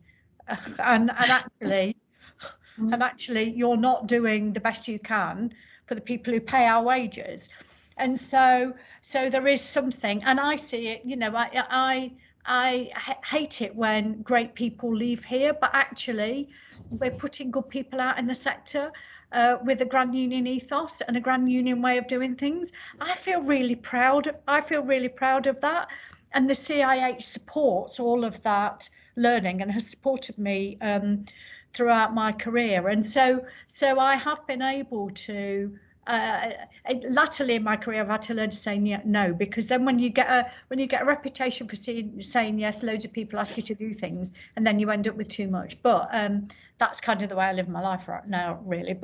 So there is that stuff really around our current landscape politically, I think, is quite unhelpful in some respects, because I think we've had a budget this week that is focused on supporting home ownership, and we are dealing with demand side rather than dealing with supply. And at some point, you know, I've been working, oh goodness me, for the last 10 years to try and make the economic arguments for demand side, for supply side arguments, because that's the way we will house our people well.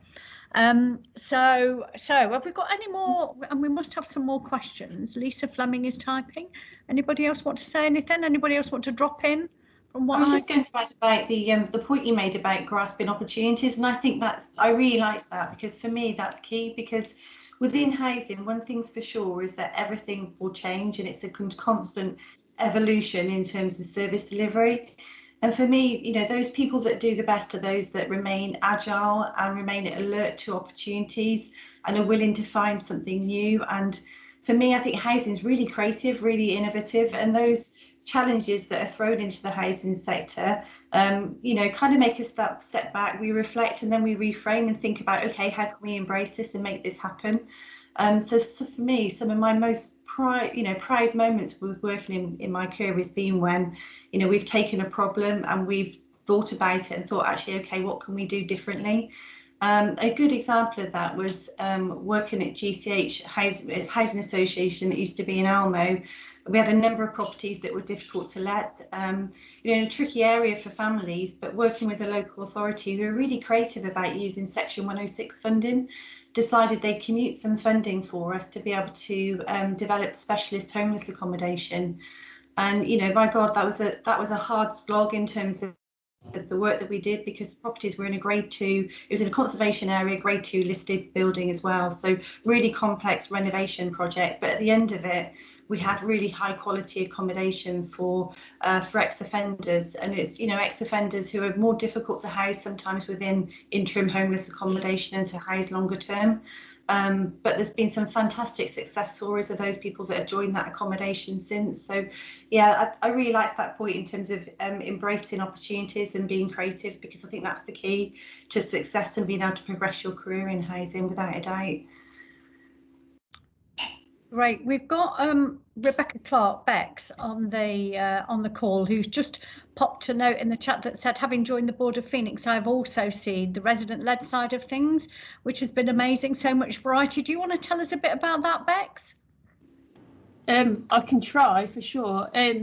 So for me, I suppose my journey into housing, I fell into recruitment rather than falling into housing after leaving university, and that was like selling my soul, or what it felt like. And then when I came across Orbit, having, you know, that's who I ended up basically going to work for after working in recruitment, and I worked for their service matters side, which sold lots of consultancy services to other housing associations. So that was fascinating, trying to get that kind of broad spread of things. And they are quite a big developer as well, so at the time they were building about 2,000 homes a year, so a really commercial housing association that tried to invest all of their profits back into building more homes. So that was really interesting to work for quite a big landlord. But for me, my passion's always been on the resident-led side of things, and how we can empower communities to do these things. And when I first came across Phoenix, having come to work for CIH as a regional manager, as soon as you walk through the doors of their offices, it's just full of residents. So they do things like buy up burnt out pubs and things like that and turn them into head offices or community facilities and things. And, you know, because the pubs were right in the heart of the community back in the day, a lot of the residents, or the older residents, remember drinking in the Green Man. And now they go there and there's a cafe, a cooking school, they do indoor markets for residents so they can start their own little businesses, everything. And, you know, often the founding members of Phoenix, their kind of history and journey to where they are today was basically because they weren't happy with the service being provided by the council. So they said, right, well, sod it, we're going to do it ourselves then. And they set up Phoenix, and they're still going today. So that is a really interesting model, because there's only, 2 or else 3 independent board members, and the rest of them are all residents. And there's a lot of debate in the sector as to whether or not you should have residents on boards and things like that, depending on the type of organisation you are. So I think depending on who you are, and if you're advising, students or, people who might be interested in a career, I think there's something there for everyone. You could go and work for a big organisation like all, but if you, really kind of got a strong commercial background and, that's what you're passionate about, then great. But then on the flip side of that, if you're more kind of a bit fluffy like me, that wants to go and work directly with residents and try and feel as though you're making a difference every day, you've got organisations like Phoenix. So yeah, I'm not sure if that's helpful for anyone, but that for me just shows another side of the sector.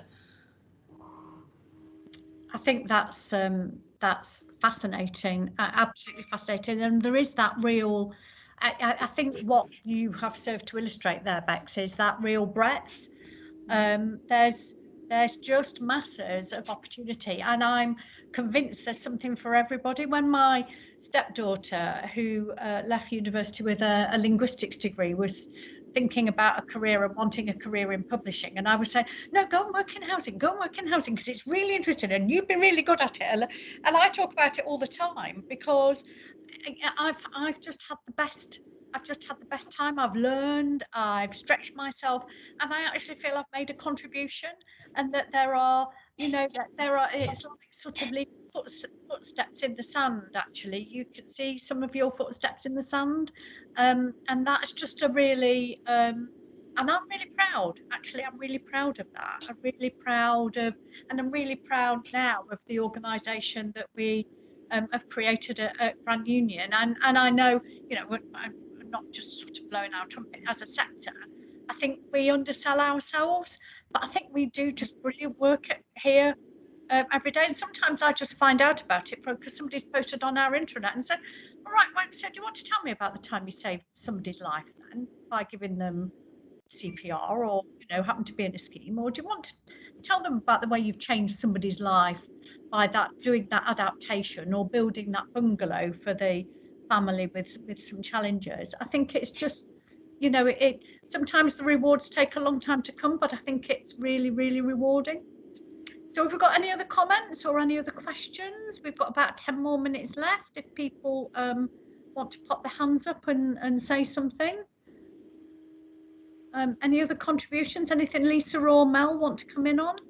I was just going to mention the CIH professional standards, because for me, I think that marks a really important development for me, and that was absolutely music to my ears in terms of the conversations I've been having with frontline officers recently, because I think within the sector there's been a little bit of a tendency to think about let's do something different with our operating model, and let's genericise our housing officer role, if you like.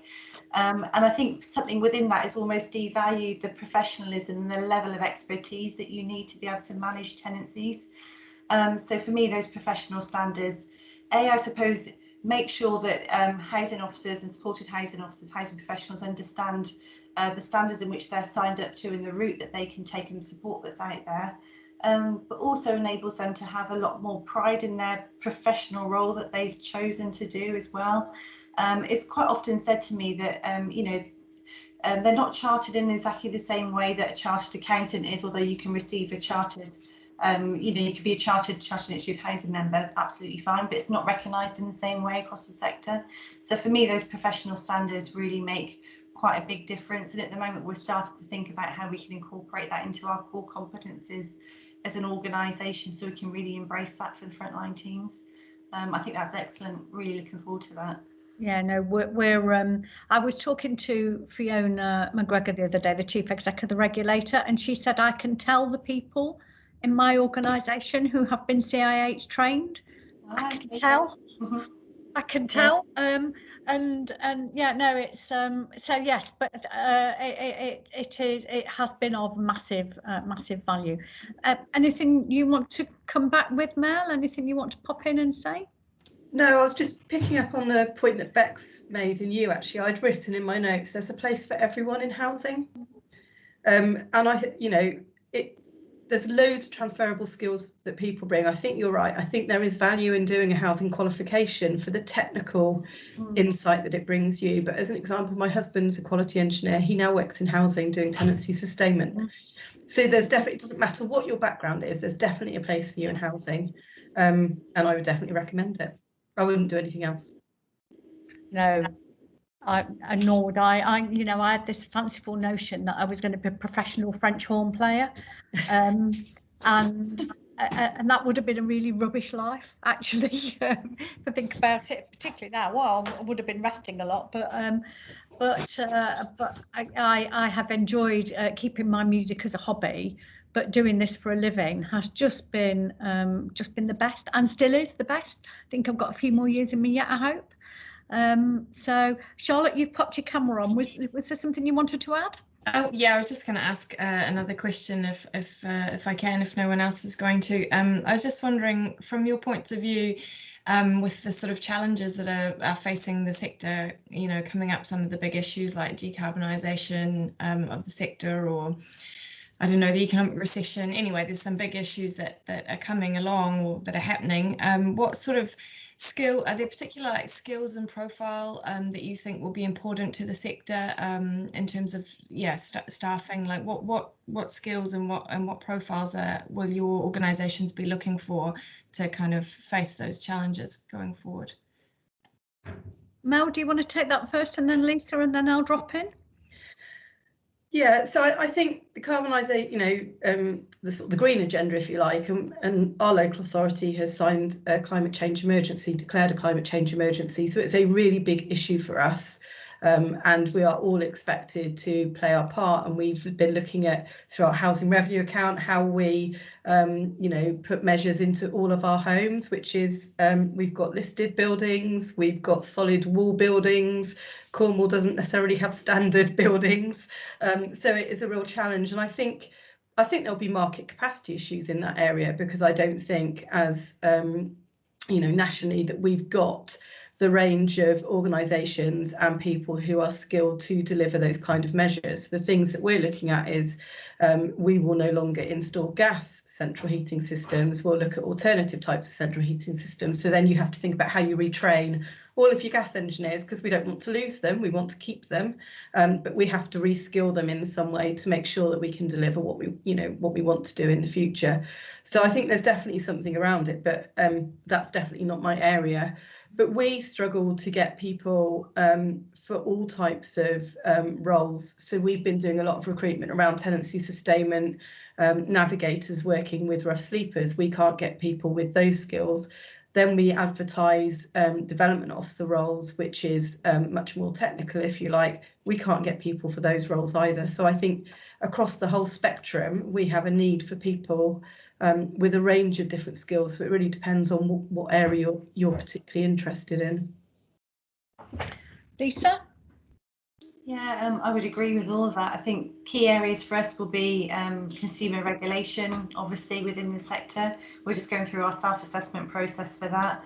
Obviously increased focus within health and safety compliance through the building safety regulator and fire standards changes as well. I suppose key elements and roles we're focusing on, we're going through a restructure at the moment, so focusing on roles for asset investment, particularly customer and community, tenancy sustainment like everybody else. What we have recognised is that it's not always the perfect fit of skills and qualifications and experience that we're looking for, and quite often we're recruiting to the right attitude and approach, really. So we're looking for people who are positive, who are creative, who are agile as well, because this is a tricky working environment at the moment, and we're going to be working in a very agile way going forward. So we want people who are really adaptable, really strong communicators, who are really good at finding and creating partnerships as well, because a lot of what we do is facilitating, longer term change, because actually we're working with a range of partners. So for me, attitude and approach, we can train, we can invest in people to achieve qualifications that they need, but let's get the right people in with the right focus on customers. Actually, let's make sure we've got our frontline services in particular are understanding and really good at engaging on a day-to-day level, having a conversation, building relationships with our customers, because one thing we recognise and really signed up to is building trust. You know, we're in partnership with our tenants. We're not a how-do. You know, services are delivered that are prescribed and translated through the service feedback that we receive from our customers. So it's an ongoing dialogue and conversation and relationship. Yeah, I'd add, so in skills terms, it is those solid housing management skills, those technical skills. We employ a qualified occupational therapist, actually, because we, and you wouldn't employ an unqualified one, would you? So why is it all right to employ unqualified housing people or employ housing people and then not train them to be housing people? Because that's about that link between health, housing, and I want to make sure that we provide good homes for people to have good lives in. And so what are the range of things that we need to put in place to ensure that working together with our customers, we can help achieve that for everybody? And so yeah, but for me, it's that flexibility. It's that, well, I'll have a go at that, or I'll do that. The number of people who come in through our customer services team, who Carol Matthews, Chief Exec of Riverside, describes them as the nursery. She's not meaning that in any insulting way, but it is about them coming in, getting a real breadth of understanding, and then moving on to specialise. Innovation in assets, particularly around carbon reduction, building information management, you know, all of those new ways of doing things. And but the other thing I would say is good tech and IT skills, those skills that you can. Our tech team provide tech for the business. We don't provide the business for the tech to excel. It's the other way around. And so people who can translate. And I just say to Simon, our IT director, I'd like it to do that, and then it's about how we translate that. So those IT skills, really great IT skills, good finance skills, finance development business partners are the people that we struggle to get hold of. So people that keep us safe and make sure that we can build well and build economically well. So yes, so I can see somebody is typing. Alina's typing? We do have to finish. All right, okay, really good point, Lisa, about recruiting for attitude. As you can train and teach, that's great. Good, lovely. So I think we've just about come to the end, haven't we, Jill, of our allotted hour? Yes. Can I thank you, Mel and Lisa, and can I thank Bex for doing a pretty good stand-in for Wade, and the CIH for hosting this, and also to all of you for your engagement and your questions. I don't know if, Jill, you've got a few words to say?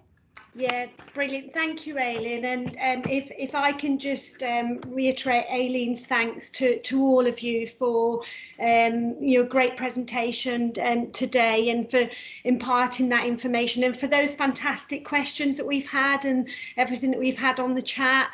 I mean, you know, I can only sort of like sum this up by saying the sort of takeaways that have come from this session and Paddy's session earlier today have outperformed anything that I thought we would be able to sort of gain from today, with this being our first attempt at doing a full day of different sessions for National Careers Week. So a big thank you to everybody who's involved in terms of sharing your career journey and your expertise, and also delegates and attendees as part of the questions and engagement with that. So thank you very much, everybody, for all of that. So for the rest of the day, so we're doing well in terms of time, which is is always a great sign. So we're now going to go on to our virtual lunch break and networking. So the options are yours entirely to either keep your cameras on and your mics on and anybody that's here, or nip off and get your lunch and get some refreshments. We'll be back then at 12:30 for our next session. And delighted to say that we've got Bex on again. So the next session is at 12:30 till 1:15, and that's entitled "The Wider Picture and Career Paths in Career Study and Case Studies." So with that particular session, we'll be delighted to be joined by Sue Bunt, who's the Head of Organisational Development at Hyde Housing, as well as Rebecca Clark, who, as you know, is the Head of Membership here at CIH. So really looking forward to this session to sort of hear, you know, a lot more about the wider context of the sector and about case studies that Sue will be able to sort of focus on. So without further ado, again, thank you everyone for everything so far today, and I'll leave you to have your virtual lunch. Thank you. Bye. Thank you. I mean, what a day we've had already in terms of the sessions that we've covered and also the topics that we've covered. And I think anyone who's been here sort of for all of the sessions throughout the day will certainly agree that we have covered an awful lot of ground. You know, going back to Paddy's session earlier on, which seems a lifetime ago now, in terms of sort of talking about the history of social housing and professionalism and professional standards, and about, you know, how important that is, and some really practical discussions, you know, about retrofit and so on. So thank you for everything that everyone's taken part in so far. So we're on to our first session after lunch, and I'm delighted to welcome our two speakers for this session that we have now. So we have Rebecca Clark, who is the Head of Membership at CIH, and we're also delighted to be joined by Sue Bunt, who is the Head of Organisational Development at Hyde. Both Sue and Rebecca are our main speakers for this session, so our timings for this particular session are 12:30 through until 1:15, after which we'll have another short break, a refreshment break, before we head into our last couple of sessions for the afternoon. So we've called this session has been called the Wider Picture and Career Paths. And I've seen I've had a preview of the presentations, and I'm really looking forward to this afternoon session. So thank you both for that. So without further ado, I'm going to hand you over to, and I think it's Rebecca who's going first. Is that right? Yes, it is, Lovely. Jill. Over to you, Rebecca. Thank you. Thanks, Jill. Bear with me 1 second. I am going to try and load my slides up. Can everybody see those? Yeah. I'm going to need you to be a bit of a glamorous assistant in the background, Jill. Is that all right? Because I can do part of it. I can assist. I can't help with the glamorous bit, but that's all right. Don't worry.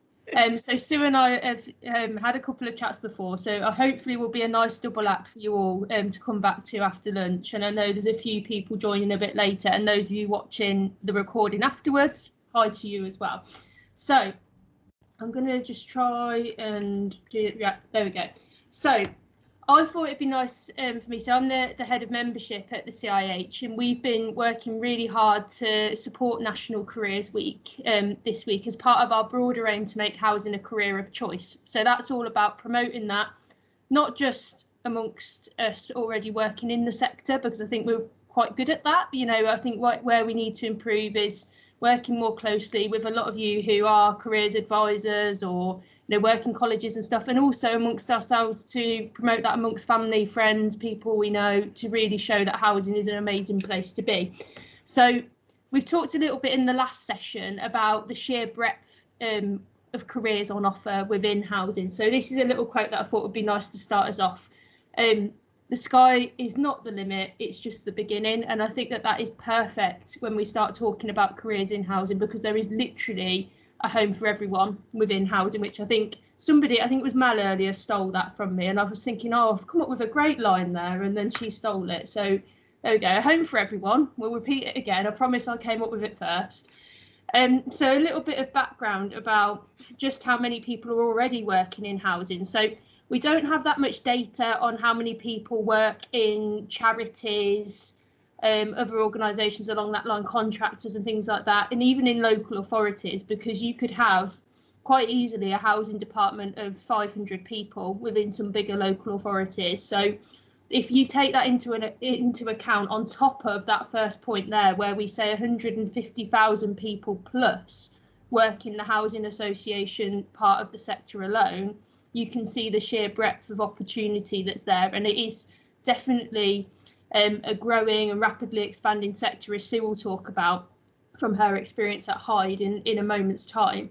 You look at the tenants that we work with, or customers as they're called in some organisations, over 5 million socially rented homes in the UK. So just imagine how many families and how many people are living in those homes that a career in housing could support and really help bolster what they receive in terms of services from us, as well as in terms of creating new homes as well, which again is something that I think Sue may touch upon given Hyde's profile within the sector.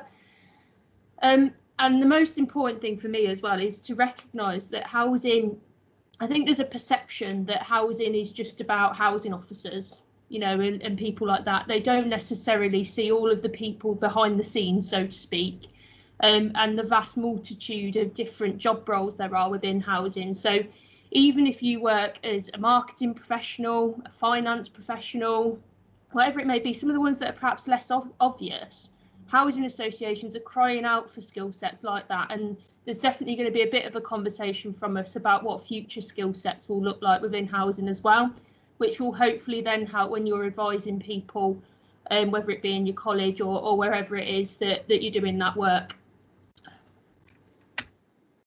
So a little bit of a taster here. So this kind of underlines the point I've just made, really. So that's the Inside Housing website, which is a really good place to look for new job opportunities. I'll give that a plug because you get that as part of your membership.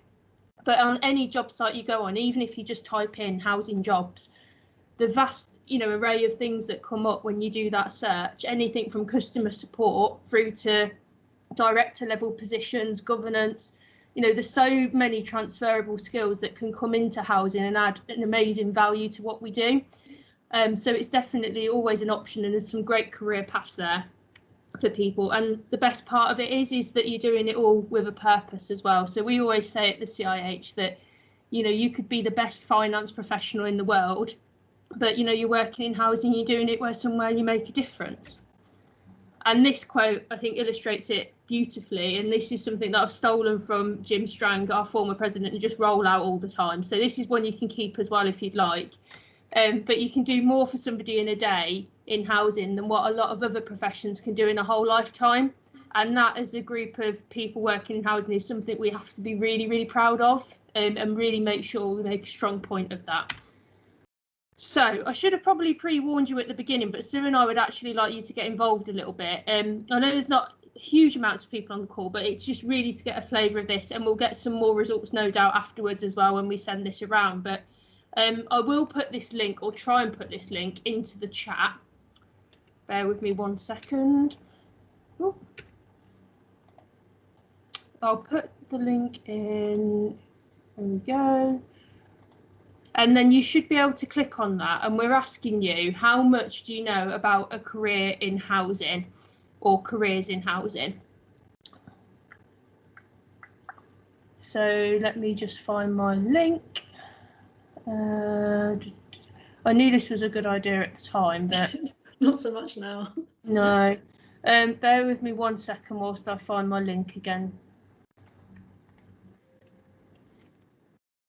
This will be the easiest way.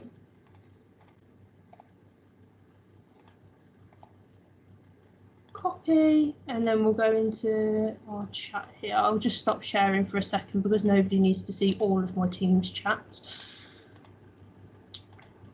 Right, here we go.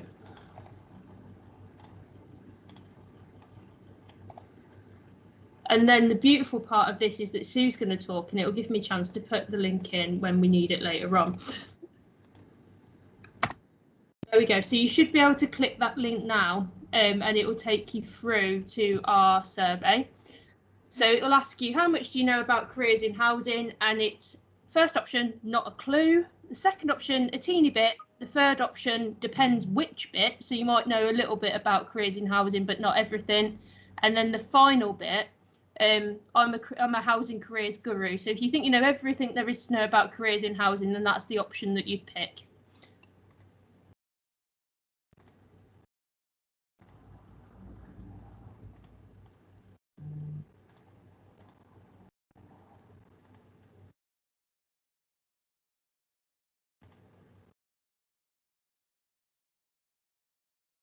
And I'll keep an eye on our votes coming in. Oh, so we've got a couple, depends which bit. That seems to be a popular one. I think that's one of the whole points to the sessions today, hopefully, to raise awareness of the other bits that we might be able to do. I'll leave that open for a minute for those of you still playing around with it. And then if I share my screen again, hopefully what we'll be able to do, I'll hand over to Sue so she can start her section. And Sue is very lucky because I'm going to go into the glamorous assistant role now, and we're going to have a Professor Witty moment where Sue's able to say next slide please, and then seamlessly the slides will change in the background. So she says. Right. We hope, Rebecca. Hopefully everyone's able to see Sue's slide now, her opening slide there about Hyde. Okay, so thank you, Rebecca, and thanks for inviting me to this. I am actually not Professor Witty. I hope I have better things to say than sometimes we hear from Professor Witty. But I am Sue Bunt. I'm Head of Organisation Development at Hyde, and I'm going to talk to you a little bit about Hyde and some of the career stories of some of our people who are just some of those 150,000 people who work in the housing sector.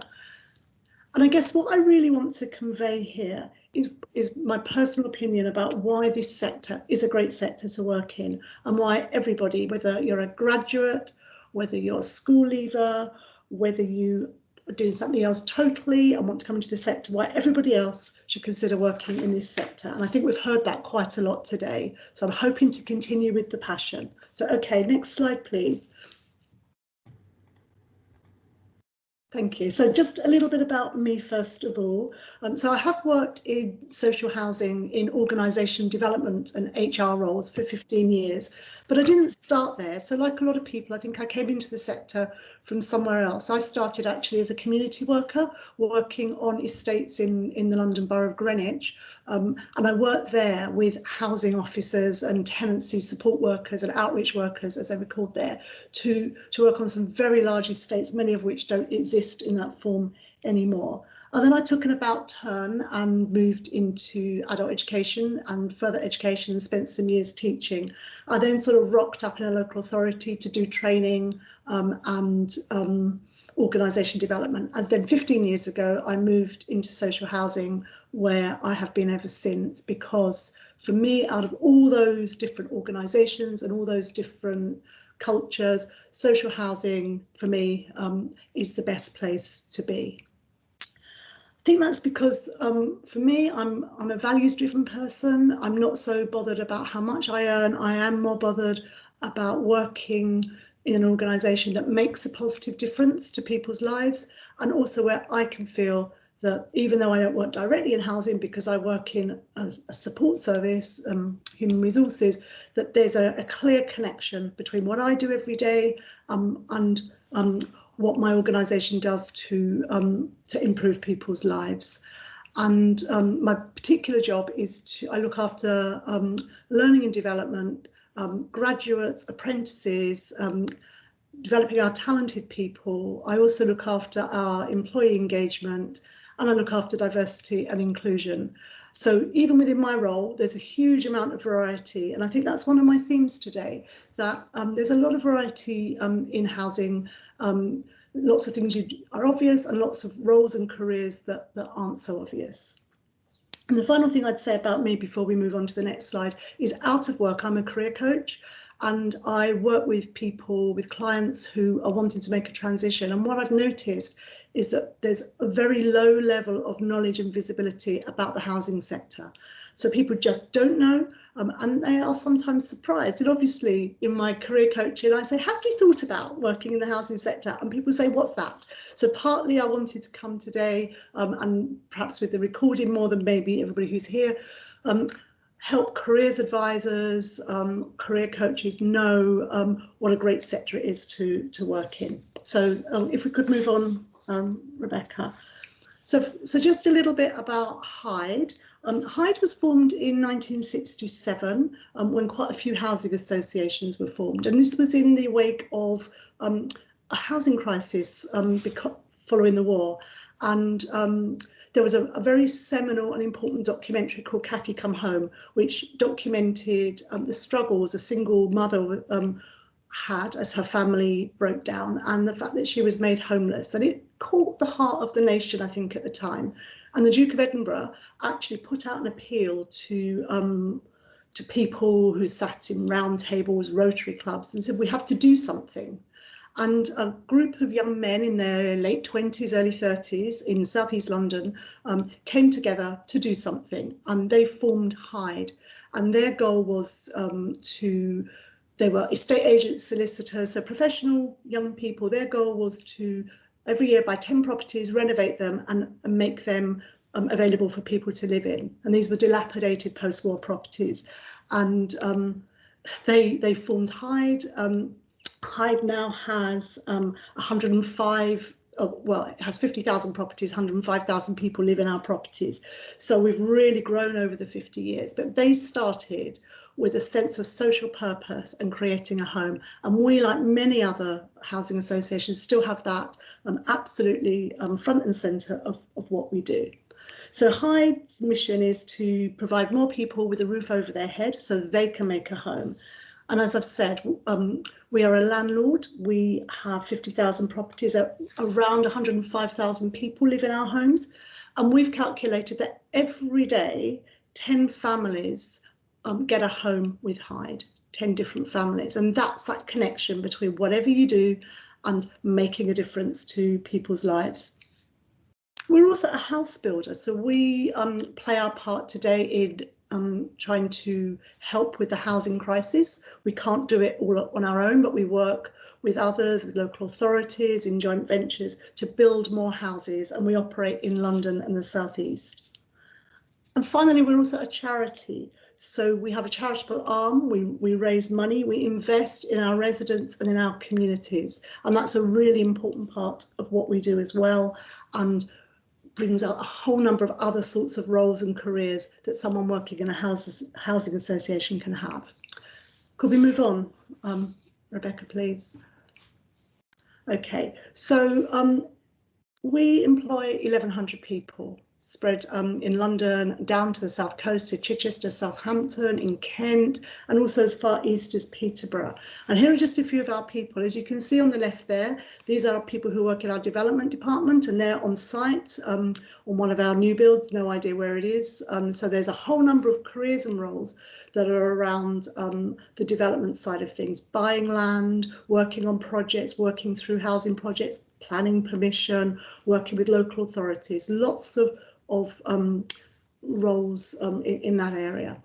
In the middle there, you can see one of our caretakers proudly holding his Hyde Superhero Award for Employee of the Year. And below him is one of our antisocial behaviour officers whose job is to help our communities function in a peaceful way so that everybody can enjoy the neighbourhoods they live in.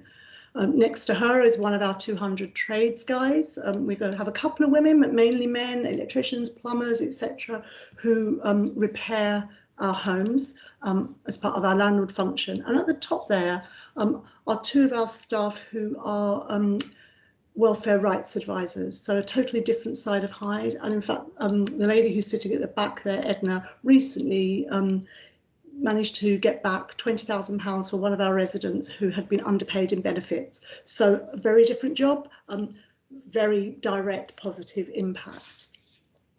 And as I was thinking about this talk, I calculated we have over 50 different roles in Hyde alone. So a career really for everybody. Could we move on? So I think today we've heard quite a lot about the different roles, the housing roles, housing officers, we call them property managers.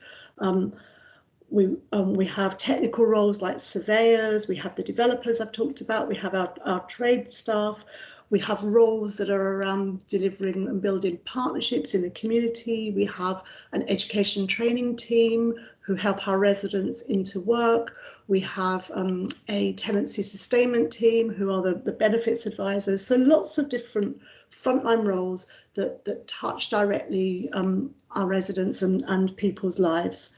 And then behind the scenes, there are lots of other roles. So roles in it, like you'd get in any large organisation, roles in HR, finance, communications, IT. So almost whatever you're interested in, whether it's housing delivery as such, or whether it's the sector that you're interested in, and you have a different training, a different skill set, there's probably something for you in almost every housing association. Okay, so I was just going to take you through 3 case studies, 3 of our staff, just to give you a flavour of how people can develop a great career in housing. So could we move on to Ashley, please, Rebecca? Okay, so I'm starting with Ashley. Ashley, I'm smiling just as I'm thinking about Ashley. Ashley joined us in 2015 as an apprentice. I think he'd had about a year's work experience in retail. We have an apprentice scheme like many organisations do. He came in and he's really advanced his career very quickly. He did his year doing his level 3 business admin qualification, and he got in 2016 his first permanent job as an administrator. He actually won our Apprentice of the Year in 2016, and he also was the winner in the CIH Southern Region Apprentice of the Year. He was someone who was going to go far. I remember talking to Ashley and asking him what his career ambition was, and he said, I want to be chief exec. And he may well make that. When I asked him just last week about that, do you still want to be chief exec? He told me that he was happy being a property manager, which is what he was promoted to in 2019. So he's come through the organisation in a matter of 6 years from an apprentice to being a property manager, where he has his own patch of properties that he looks after. He's also a reverse mentor for a CEO of another housing association, and he sits on our junior board. So we're able to offer him some great development opportunities, which I think is a characteristic of many in the sector. It's great when you work for a housing association, the development that you can get, and that will help him on his career journey. And you can see from what Ashley says there on that quote that he's really appreciated his professional development, but he's doing it in an organisation that has a positive impact both within the sector and society. And that, I think, that theme runs through so many of our staff. That's why they work for us. Can we move on to talk about Subhatra now? Because Subhatra's career journey is something different. She did her degree at Heriot-Watt University in 1999. It was a degree in property and estate management, and she worked in the private sector for quite a lot of years. And then she moved with her husband, who was in the army, to Cyprus, spent some time there, retrained as a teacher and taught for a couple of years. But I think her heart was always in housing. She returned into property, working in block management for a small company for 4 years. And then she came to Hyde as a property manager, which is the same job that Ashley does, and a core housing role. And she was really happy to do that because it brought her into a different sort of organisation, a different sort of sector. And then a year later, she grabbed the opportunity to become a trainee construction project manager. And I think that's great. We don't have that many women being trainee construction project managers, so lovely to have her there. She works on new build sites. She works with more experienced project managers, and she has her own small project where she's in charge of a new development. And I think she's just about to move to be a fully fledged construction project manager, and she started a whole new career. And as you can see from what Subhatra said when I asked her, she likes the fact that there are different areas at Hyde, so she can develop her skills, she can cross over different areas, and really develop a nicely broadened career within property. So that's Subhatra. And my final case study is Kate. And Kate's been at Hyde for 16 years. She loves it. And she came in as a graduate, and she joined as a continuous improvement assistant, and then she built many policy roles and research roles. So Kate shows how you can build a career in the non-housing side of our organisation. She did lots of stuff around housing policy, strategy, customer insight, and in 2014, so it took her 10 years, she became a head of strategy and business intelligence with us. Did that for a couple of years, went off and had her twins, and she came back to a promotion to partnerships and regeneration director. And then just a year later, she became a strategy and partnerships director. So she's pretty senior now and has forged a career in Hyde in the whole area of improvement policy, research, insight, and then strategy. And as you can see from Kate, the same theme is there. So many new things to learn, so many disciplines and career paths, but she too stays in housing because she likes the ethos and is happy to be part of something positive for people and communities. So I hope those 3 case studies give you a sense of what the possibilities are and how working for a housing association can be such a great way to develop a career, to keep broadening, to extend skills, and to at the same time work to your values and make a positive impact on people and communities. Okay, well, Rebecca said that I would talk a little bit about the future of skills, and I've actually stolen this slide from a career coach called John Fitzgerald, so I hope he doesn't mind. I'm sure he won't. And he has been thinking about the future of work and the skills that are needed in the future. And I'm not going to run through these, but you can see there are quite a lot of skills, some which are there and some which I think are going to be more important in the future. So being able to attract people with digital skills, being able to attract people with data and analytics skills, being able to use digital technologies to create new ways of doing things are going to be very important in our sector. As a sector, we're going to change. But equally important are the interpersonal skills that have always been important in our sector. The collaboration, the connecting with people, the ability to embrace different cultures, different perspectives, different ways of doing things. So some of these are old skills that will be needed, and some of these are new skills. And the reason I thought I'd share this one is because part of my job is thinking about Hyde of the future and how we're changing, how we're having to change, and how we're wanting to change. And I think there, for us, and I can only talk about Hyde, there are 3 areas. And the first one is around digitalisation. So making our service, we're a bit behind, I think, as a sector compared to what people are used to in terms of accessing services online. Certainly at Hyde, we have quite a lot of work going on at the moment to make it easier for our customers to access their rent accounts, to be able to book repairs online, all the basic things that they currently have to phone up for.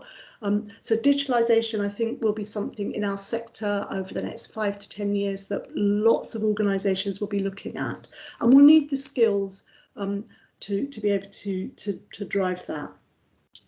The second one is data.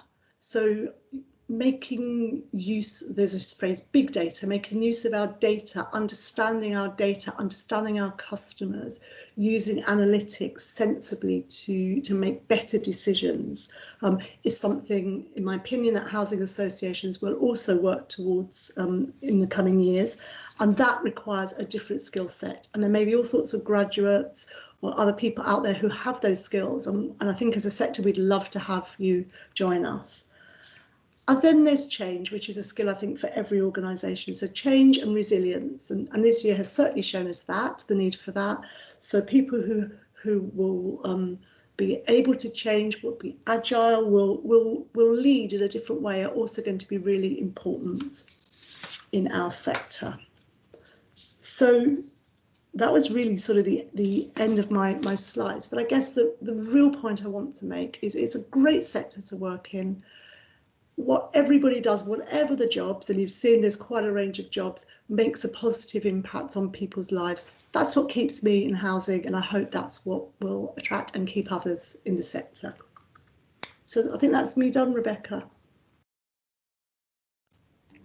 Brilliant. Thanks. One of the things we wanted to do, hopefully this is going to work a bit now, so we've already got the link sorted.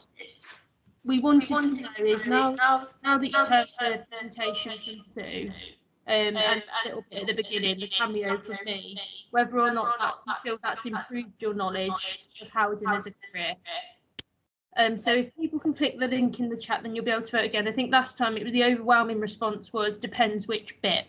And that may well still be the case, because you're not going to suddenly be an expert after what we've said. But I think the breadth of housing again has really been emphasised. So thank you so much, Sue, for doing that. If people are happy doing that in the background, then what we thought would be a good idea is to move on to questions if people have got any. Jill, I don't know if you want to come back in and attempt to chair. You'll do a far better job than what I normally do, I'm sure. So you bring some order to proceedings. Or disorder, actually. Well, maybe. So, yeah, OK, so where do we start? Thank you both very much for that session. It was so informative and, so many takeaways that really, I just don't know where to start. Bex, thank you for giving that really good overview about the size of the sector and about the breadth of it. And I think what's really important there is to understand about some of those people who work in this sector that we can't sort of capture in terms of the data that we have. So actually the size of the sector is more enormous than sort of we sort of fully understand, which obviously does create a really wide range of opportunities. And so thank you so much for the detail of your presentation. Sort of so many takeaways from it in terms of we learned a lot earlier about the overall history of social housing, to actually then hear about how Hyde was established, was brilliant. And I certainly had no idea about the history of Hyde at all. So thank you for that. And also, I think as well, when you see your presentation and the way it was mapped out, actually helping to realise all of those different opportunities within the sector, and some of those shots on their own really, I think, help to give us such a strong message about the diverse range of opportunities, which is what we've been trying to do through National Careers Week and will continue to do in terms of the messages that we are given. There is a home for anybody, whatever your passion, whatever your skill set, in housing organisations within our sector. And I've written, this week has been a series of words and phrases, and so talking about Sapatra, her heart was housing. That's really really strong messages. Some of the messages that have come through with some of the blogs that we did earlier this week, one of the ones that sticks in my head was talking about Helen, one of our active members, who was hooked on housing. There's so many great takeaways in terms of the strength of that passion, and to see the stuff around the future skills. Absolutely brilliant. Thank you, Sue, because I think for us, certainly for me, some of that certainly aware of, but I think it's absolutely right to sort of recognise that things like digitalisation and data and that change and resilience, are those skills that are needed going forward for our housing profession. If I was to sort of ask you both about if you were to, as we're getting towards the end of our session, if you were to give somebody, maybe up to 3 tips about how to sort of start to forge their career in housing, what would it be? Sue, could I go to you first? Yeah, 3 tips. Okay, so I think the first tip would be make some connections and find out more about the opportunities, so that you start at a place where you think you're most connected to, where you have the skills or what appeals to you. The second tip would be know that you can probably progress in different ways over your career. So start where you can and know that the sector will afford you the opportunities. And then the third thing is, as soon as you're working for an organisation, find yourself a mentor. I know other people have said that. Such a good thing to do, and grab. I'm going to do a fourth one. Grab every opportunity that's open to you, because there will be loads. Brilliant, lovely, thank you. And apologies, I really don't want to feel like I'm sort of throwing the two of you under a bus by asking you that question. But Bex, if I can ask you the same, and I'll allow you to repeat one of Sue's if you have to, but you got three. Well, that's very generous of you, thanks, Jill. I'm always up for a cheesy quote, and Jill's just pulled a few of them off from this week that other people might think sound cheesy, but I genuinely believe in, if you're doing something you love, you'll never work a day in your life. And I think more and more now, people, coming through the generations, even people that are later on in their careers, which is the other kind of side that we often forget. We have this focus on young people and stuff like that, and what they're attracting them into housing. There's some really high skilled people out there at the minute, especially given COVID, that are going to be available looking for new opportunities. And I hear about so many people that get to that stage in their career where maybe they've worked in the private sector for a long time and they now want to do something with more of a purpose and give something back. So I think find what you're passionate about, which is kind of what Sue said, but I'm not going to take it as one that I've stolen from Sue. Work out what makes you tick. What are the things you really, really care about? And if it is to make a difference, I think housing is genuinely one of the most, powerful careers you can have to do that. And that quote earlier from Jim about how you can do more for somebody in a day than what a lot of other professions can do in a lifetime is genuinely true, because you're keeping a roof over somebody's head and offering them a lot of support that if the social housing sector wasn't there, I dread to think what, would happen. I think the other side of it, once you're there, I think being able to kind of network, being able to look at what other organisations are doing, because there's so many different types of housing organisation, it's important you're working in the right one for you. And local authorities offer some really, really good opportunities now as well, to go and work in those if, again, you're passionate about the public service side of things. And then the final thing, and I'm bound to say this, and hopefully I don't get shot, but I'd become a CIH member. But, I joke about that, but I think, it is a really good way to get access to all of the things that Sue mentioned as well. So we do have our mentoring programme as a part of it. We do lots of events and networking opportunities and share good policy and practice. So if you're just entering the sector, there's a whole wealth of things there that you can go and access that can really help you to address some of those things. So that's my plug for membership as well. So, yeah, I think that's three things, Jill. Yeah, that's brilliant. Thank you very much. And thank you for plugging CIH membership as well. And I think that sort of, it is important, when we talk about membership, although we jokingly laugh about plugging membership, I think the thing, that's really important for us to remember, here we are talking about our professional body, this is our home of professional standards, and collectively as a strong membership organisation, that's where we have that ability to influence and, and provide housing education and qualifications and training that that are fit for purpose and for our profession as well. So absolutely. Is there anybody in the audience who's got particular questions either for Rebecca or Sue? I'm just going to sort of scan to see whether that is whether everyone's been sort of shy with it being a Friday afternoon. But there have been so many takeaways from that session as well today. It looks as though everybody is being a bit shy for the moment. But so I don't want to sort of make us run over time. Your presentations have been absolutely fantastic and really informative. So thank you both for that. And so pleased to have this as a recording that we'll be able to use as our resources going forward. And we'll be looking at sort of how we really use these resources to get the word out there. So what we'll be doing now is when we come to the end of this session here, we will then have another 20-minute break. So again, another virtual tea break and refreshment break for us all.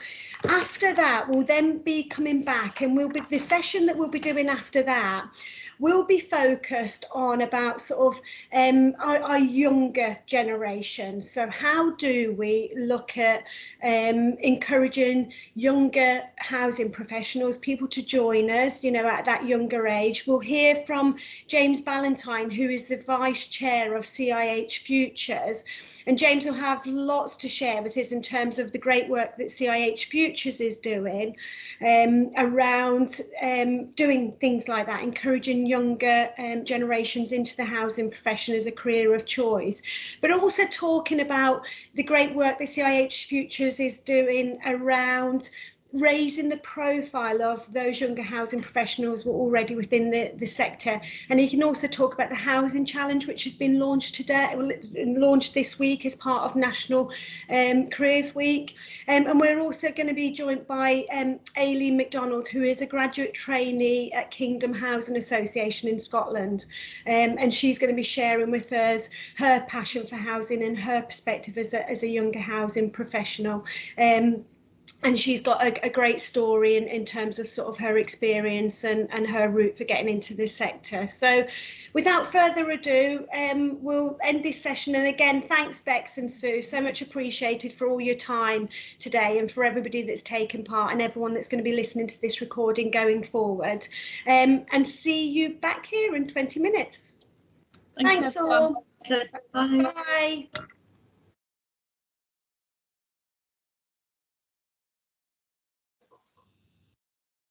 And as I say, we'll be using some of our shots as well for social media. So hopefully everybody's happy with that. So welcome everybody. Thank you to our afternoon slots for our National Careers Week sessions for our event that we're doing on the Friday of National Careers Week 2021. And what a week we've had already. So we're in day 5 of 6 days. And throughout the week, we've had a great level of engagement, particularly on social media, but we do know of various things that are going on in lots of schools, virtually, of course, you know, across the UK in terms of promoting careers in housing and the opportunities, and not only schools, colleges and universities as well, and some great testimonials that we've been putting out throughout the week, some great strong messages and passionate words about why people have chosen a career in housing.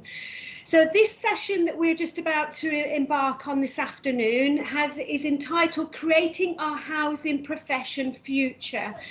The main thrust of this particular session is about looking at younger housing professionals and how we can individually and collectively work together to make sure that we're raising the profile of housing as a career of choice amongst you know, the wider public, but also amongst those younger generations as well. And I'm absolutely delighted today to be joined by both James and Aileen. So first of all, I'll give a very brief introduction to both of them, and I'll let them introduce themselves more if they wish as we go into our session. So James is a project manager at Live West and is also the Vice Chair of CIH Futures and a very active member of CIH. Aileen McDonald is a graduate trainee at Kingdom Housing Association in Scotland, and has a great story to tell about her journey into housing and the things that she's experienced and had the opportunity to get involved in, including a placement at CIH Scotland. You know, so what I'm going to do is I'm going to hand you over to both James and Aileen to go through their session this afternoon. Please do, as with all of our sessions, make this as interactive as possible. You know, let's make you know, James and Aileen, we've got them here on the stage, so let's sort of ask them questions and let's share in discussions and so on. So James and Aileen, without further ado, I'm going to hand the stage over to you both. I'm not quite sure which one is going first, but I'm sure that you'll tell me what that is. Thanks, Joe. Yeah, I guess it's kind of up to us. I mean, do you want to go first? Do you want to get your presentation done and then we can talk about that? Yeah, of course. So sounds like it would make a lot of sense. So that's perfect. So yeah, hi everybody. As you probably worked out, I'm Ailey, and I'm the graduate housing trainee at Kingdom. So I've only been in housing for 18 months after graduating from the University of Glasgow in History and Religious Studies. Before this, I was actually a tour guide, so I've definitely had a bit of a career change. So I just wanted to use this as an opportunity to talk a wee bit about how I've got here, and like Jill said, just go over what I've learned since starting in my traineeship and why I'd certainly recommend housing as a career of choice to anybody who might be thinking about joining the sector. So I guess the logical place to start would be why housing. As much as I did love my previous job, I knew that when I left university, I wanted to find a career where I could use my skills to make a more meaningful difference to people's lives. And while I want to avoid saying that I fell into housing, it was definitely a bit of a twist of fate that brought me here. I really hope I've been in my job long enough now to admit that I'd actually been accepted into teacher training prior to applying for it. However, I had quite a bit of a long hospital admission, which meant that I needed to defer my offer. And then it was within this year that I saw the advert for my current position at Kingdom. But I did have an awareness of the housing sector prior to applying. So during my degree, I studied public policy for a year, and these modules were really centred around housing and homelessness in Glasgow. So I already knew that it was something that I really had an interest in. And my mum and granddad had actually also both worked in the sector. My granddad was a maintenance officer, and my mum worked for a co-housing trust. So I'd seen the difference that they'd been able to make to people's lives, and I knew that that's something that I'd want to be able to do myself. One of my favourite stories growing up was actually that my granddad had once visited a property to find a real monkey hanging from a living room ceiling, and then he had to work with Edinburgh Zoo to find it a new home.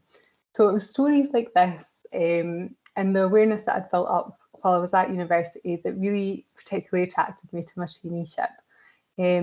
I knew that it was going to present a great opportunity to contribute to my local community, and coming from Fife, there's not really many opportunities, well, graduate opportunities certainly, to do that. And the fact that Kingdom would also support me to complete a postgraduate diploma in housing studies was a real bonus. So I've applied and I've definitely not looked back. My traineeship is great because it's designed to provide me with an extensive knowledge of both Kingdom as an organisation, but also of the broader housing sector. So it kind of has like 3 prongs to it. So as I briefly mentioned just there, one of those is that I'm currently studying part-time towards a postgraduate qualification in housing from the University of Stirling. I'm only halfway through my second module, but this has already been a great way to build my knowledge of housing policy and practice, and it really complements what I'm doing within my traineeship. And because I do the part-time option, it's designed to be flexible for those who are already working within the sector. But I did want to mention that there is also an opportunity to do the course full-time, and within that you do a 10-week internship, and that's designed for those who are looking to come into housing. And then I guess the second prong, if you will, is that I'm completing a number of different internal placements within Kingdom itself. So while I'm based in the housing department, I'm also being given the opportunity to work alongside teams such as development, HR,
you're ready.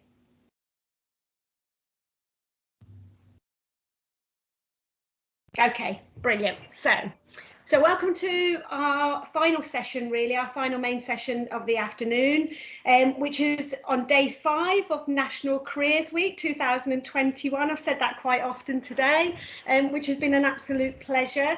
But we're here with in our final session of the afternoon. So we're recording this session. Not only have we got the advantage of having this live session, but we are going to be using it as part of our resources going forward to promote housing as a career of choice and to promote the great opportunities within the housing profession. So in this session, in this final session of the afternoon, I'm so pleased to be joined by Lee Hampton. I think Lee and I feel like we're joined at the hip quite a bit at the moment, don't we? Albeit virtually, but we're sort of in constant contact and we are joined at the hip. So this session this afternoon is going to consist of a couple of things which I've touched upon in some of our earlier talks. Lee's going to talk to us about her role. She's going to talk to us about her journey into housing, and I think one of the things that you sort of discover is that Lee's role is, all I'm going to say is it's quite unique in terms of sort of what she's doing at the moment. But you know, I won't spoil any of those surprises. Lee is a careers advisor, and I would get Lee will be able to introduce herself much better than I can, but obviously you know, has careers in housing going through sort of her body really. And then what we'll also do is I'd like to take forward some of the things that we've talked about throughout the day around, you know, what can we do? Some of those things about next steps, appreciating that there's some big challenges, you know, around sort of how do we really raise the profile of careers, you know, within the housing sector as a career of choice. But also, you know, what things can we do, you know, sort of that we have got immediate impact with. So Lee, if that's okay, is in terms of an introduction, I'm going to hand over to you then for the moment. Can you start to tell us a bit about you? How long have we got, Jill? Right, I'm going to hopefully this is going to work, and I can just get up a little presentation that I'm just going to use in the background. Oh, I don't know why it's doing that. Hold on. Okay.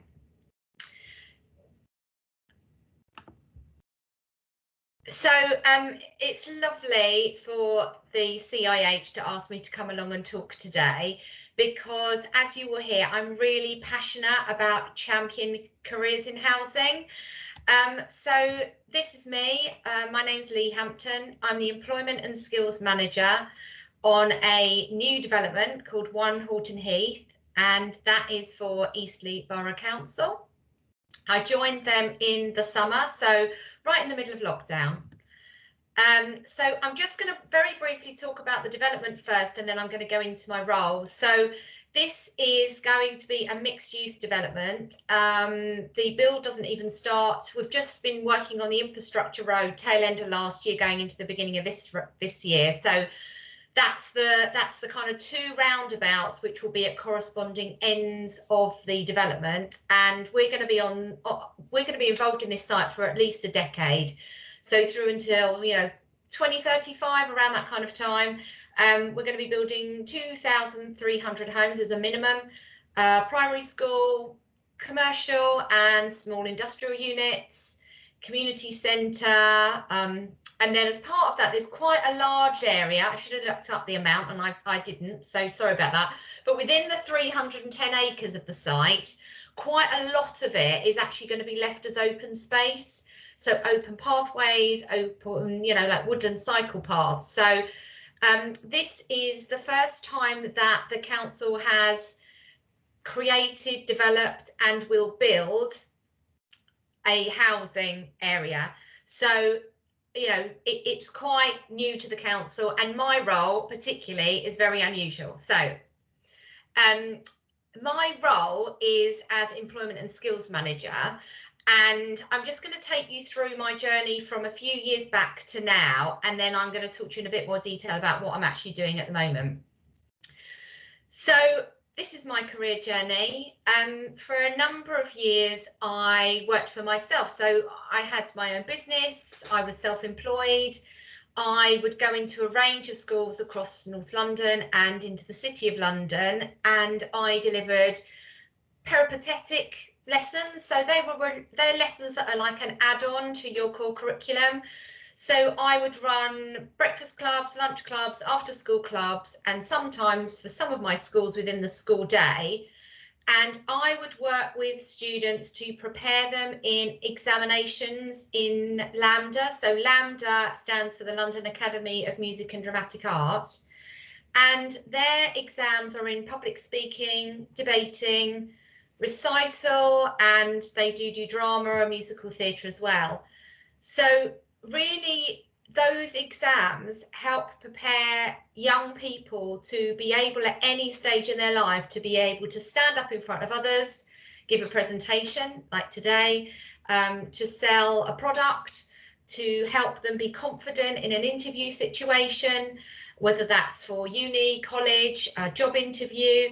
So I used to say to my parents, at any stage in your life, and there's very few people that manage to dodge this, you will need to be able to sell yourself, a product, an idea, a project.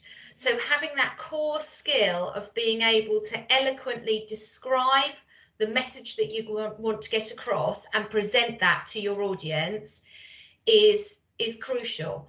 And I think that we can see that that has not just become a core skill, it's become something that we want ingrained in our young people, that they can have that confidence and have those skills to move forward and express themselves clearly.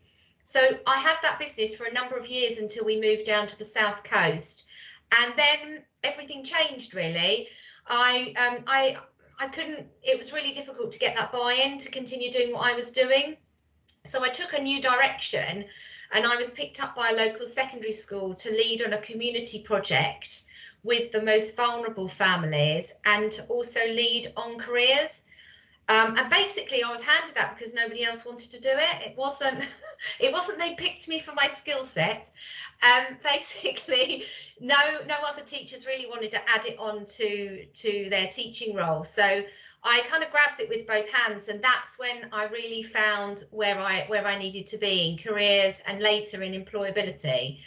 And I just got so much enjoyment working with young people and helping them to, untap their hidden skills, their hidden qualities, to work with them to really understand who they are, to help them to then take management of their own career journey, to give them lots of knowledge, information around what those next steps could be. So I then got picked up because the main project I was leading on was funded by the big lottery, and the funding was finishing. So my role was going to finish. So I was thinking, gosh, where can I go? I really want to stay within careers, but I'd quite like to work with adults now. So that was when I joined a housing association. I joined within the communities team, but because of my skill set, I worked really closely with the employment and training team as well. And I absolutely loved it. It gave me that opportunity to be creative, to think differently, to challenge the way things have been done with regards engagement in schools. Schools are at the heart of our communities, and for a housing association, it holds the opportunity to work with that cross generation. So working with the parents, the children, other people that family might come into contact with, local employers, and the housing association that I went to work for, which at the time was Sovereign. That was kind of why they wanted me to come on board, to really be able to unlock those opportunities. They were struggling to get into schools. So that was just a really exciting time, and we did some really great work together. I then got picked up by County Council for a short period of time, and now I'm in sort of like my dream job, because I'm working for Eastleigh Borough Council on a new development. So to take on an employment and skills manager when actually we don't have a resident and we don't even have a house is really unusual. So they wanted somebody to come in and really map out the skills that are in that area, where the skills gaps are, start to engage with the local employers, engage with employees and residents across the whole borough, and to really do some targeted work in schools. They know that my passion lies in housing and construction, so most of my role will be championing job roles within that sector. But then, you know, I can sort of flex and adapt to where the current labour market information tells us there is going to be a high amount of recruitment. So, for example, at the moment, I'm looking at an introduction to care programme of delivery. So I think what's interesting about my career journey is not this, but this that sits underneath. And I think listening to a lot of the people talking today, actually sometimes it's those skills, those volunteering roles that we do outside of our core role that help us to move forward, and grabbing opportunities that come your way when you're in any industry. That means you develop as a person, you learn more, you gain more knowledge and education, and that those experiences can help you move up the ladder. So if I was reflecting back, and I've just quickly put down a few here, that when I was at the school, I was given an opportunity to do a level 4 in advice and guidance. On a Sunday, once a month, I volunteered for a local children's bereavement charity. And then when I moved into my role at the Housing Association, I went along to a workshop delivered by National Careers Week up in London, in Westminster, and I sort of badgered them and said, oh my gosh, I love what you're doing. I'm in a housing association. I'm starting to create tools that we can use to talk about the different diverse range of roles that are in the housing sector. How can I help? So they said, well, we'd love you to be an ambassador for the Southwest. So then I took on that volunteering role. And then when I went across and I left the Housing Association, the local charity that I'd been signposting a lot of our residents to, which was SAMI, so they support people who are quite far from the labour market. So these are people who are vulnerable. They are people living with a long-term disability or health condition, and we work with people to get them moving closer to work. We don't usually use the phrase into work, because that's not right for everybody. So I joined them as a trustee, and then I was given funding to do my level 6 in careers and development outside of my full-time job, and I also took on a role as a school governor. And then in the last year, I've joined as a member to membership bodies, the IEP and URSA, which are both employability, membership bodies. And I've worked really closely, as Jill's been saying, as an advisor to the CIH. And outside of my job, I also give time to be employability and mentor and coach those out in communities. So I think what I'm really passionate about is having those add-on skills, looking for opportunities, whether it's within your organisation or, like me, as you can see here, a lot of these were outside of the organisation that I was working for. But actually, all of these things I use, all the skills that I've gained from these different volunteering roles have helped me move forward, helped me move up, help me be a better manager, help me understand the industry a lot better.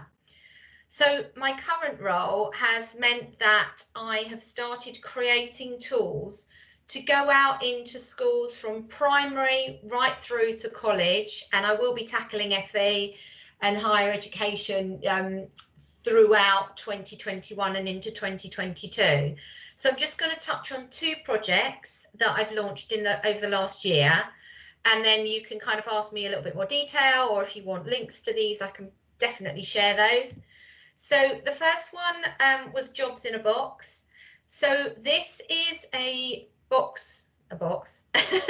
It says what it is on the tin.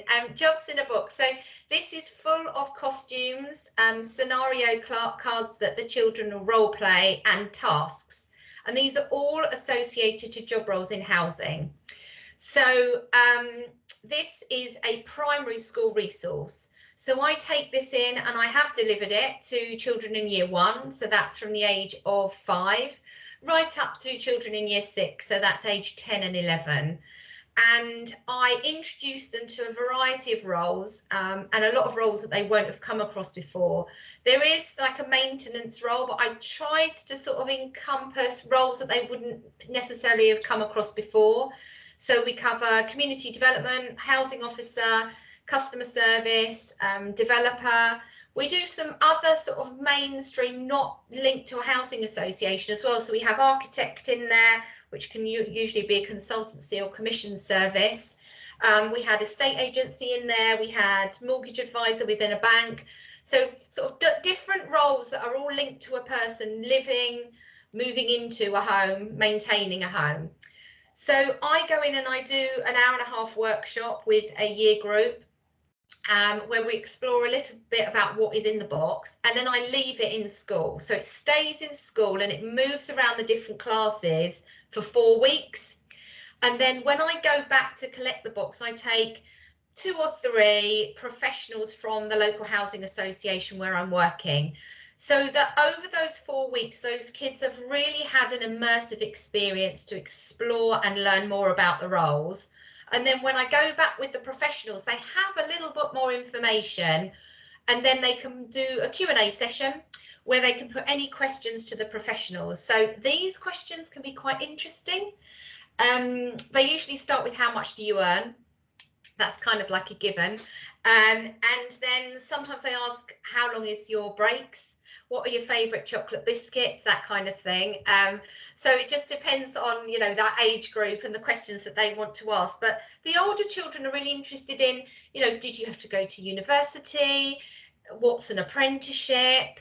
I've heard like my brothers or my older sister talking about work experience. So it's really about opening up conversations. So Brie, who were previously Radian, they funded the first box, and I'm very grateful to them. And this is Ali from the employment and training team. So you can see I'm showing her all of the costumes that they'd funded.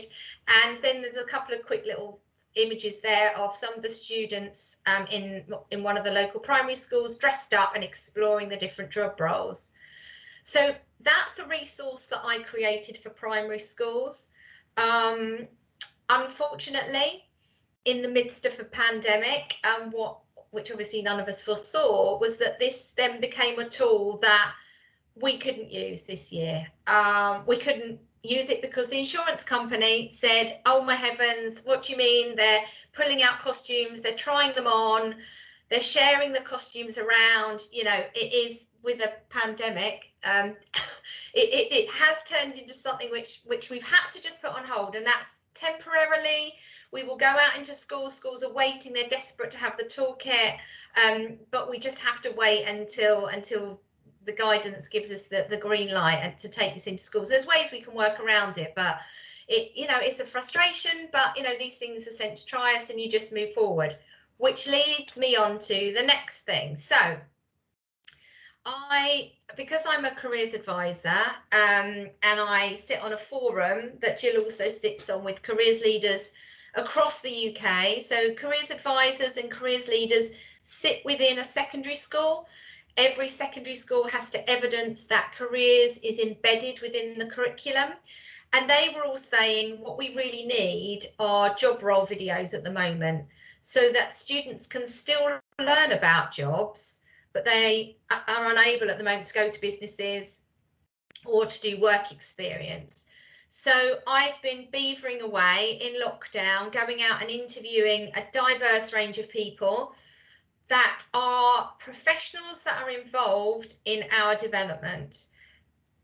So initially, at the moment, really, we are at the design stage. We've had a little bit of infrastructure development, as I alluded to at the beginning. So we've banked 13 job role videos, and they're all between 4 and 6 minutes long. So any school can run that in a tutor time. They can run it in a careers lesson, in a PHSCE lesson, or you know, a lot of these do link to curriculum subjects, so they could be woven into curriculum learning.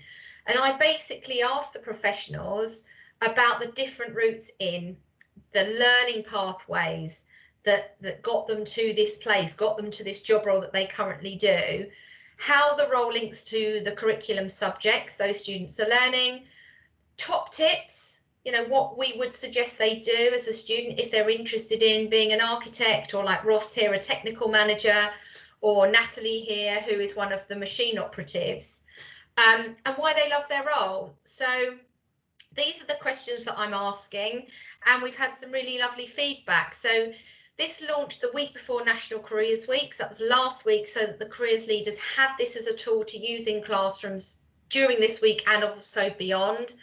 And yeah, it's been nice to do something that I know teachers can use right now, and they can obviously continue to use it in the future. So Vivid and Abri, I've now got days booked in with them in May, where I will go out and spend time interviewing those roles that are within more of the housing sector. So, you know, the jobs that you all know and love. So, you know, tenancy support, development, again, community investment, probably housing officer role, you know, the more generic roles like, you know, the lawyers, the legal department, HR, IT. So we will bank those, and then they will be launched in the summer. So these are just sort of like 2 job role resources that I've created, which means I can go into schools, I can start championing the diverse range of roles that exist within the housing and stroke or construction industry, and how they work together. So that's sort of what I've done so far. I'm really looking for people to feed into me about how they think I can develop this project, what they would like to see in there, what they're finding their local schools need. So, you know, I'm really up for people's feedback on how this can be developed and be the best tool it can be. And also for you as practitioners working out in communities, for those that do, to use this tool and share it. It's a free resource. I want it to be used. I haven't created it just for the schools where I'm working. So the link is here on this final page. This is a quote, as you can see, from Nick Newman. So he's the CEO at National Careers Week. And then I've also left you my email address. I'm on Twitter, I'm on LinkedIn, I'm kind of everywhere really. So that's me. I'm going to stop sharing, if I can work out how I do that on here. Okay, let me go back into this. Stop sharing. I think I should be, are we back in the room? Okay, I think we're back in the room. So, all right, I can see everyone now because I've just been chatting. So, yeah, that's me really. So, Jill, what else do you want to know? Brilliant. Thank you very much for that, Lee. So, really great insight into your career path. And as I said, I've got a unique role. Sorry, I can hear it. So apologies to me. But what I was also particularly keen on is obviously hearing about jobs in a box. I mean, I know, you know, quite a bit about jobs in a box, obviously from, you know, sort of knowing you, and obviously I've been involved in the videos that you've created as well, which are proven to be excellent resources. I was tempted to sort of start off by asking you a question, which was, well, what is your favourite biscuit? But I'm quite all of them. I don't think there's one I would turn down. Me too, but my favourites are chocolate hobnobs. So, does anybody, before we sort of start to take this discussion a bit further, does anybody have any questions in particular for Lee on any of those aspects, or anything around either observations or general comments? So please don't be shy, and do sort of take the opportunity to take part in this discussion, because I think what we want to do is to sort of really look at some of the things that you've touched upon. I think are quite difficult and quite challenging for us to actually address, and we're not going to be able to do things overnight. But as I mentioned earlier, I think there are certain things that ultimately we can all get involved in and sort of take, you know, our own sort of piece of responsibility in that. If I just give you to sort of help with some of those thoughts. Yeah, I mean, I think some of the things we touched on earlier in the day that I know people have been, I've got a couple of questions that people sort of sent through to me earlier about, you know, there's a number of industry leaders out there that have decided to really jump onto this about sharing careers in their sector.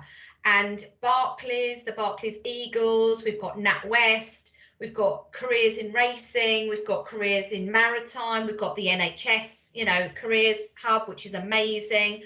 And I think housing is quite a big step behind some of those leaders. They've seen this opportunity, the CITB you might be working with, but actually there's lots of organisations that have decided to really jump on this and say, right, what can we create? What can we be going into schools with to really champion our industry, to entice those young people to see that as, you know, they're making that decision that they've decided, having listened to information and experiences that they've had, that's where they want to go. That's the route that they're deciding for themselves, rather than they fall into it at the end of university or because they've done a couple of other roles and they see a job advert. So I do think we're behind the curve a little bit, and we do need to sort of ramp it up, looking for opportunities where we can sort of broker and pull in that opportunity to go into a school and come up with something quite bespoke, that's engaging, interesting, that's different to what other people are doing.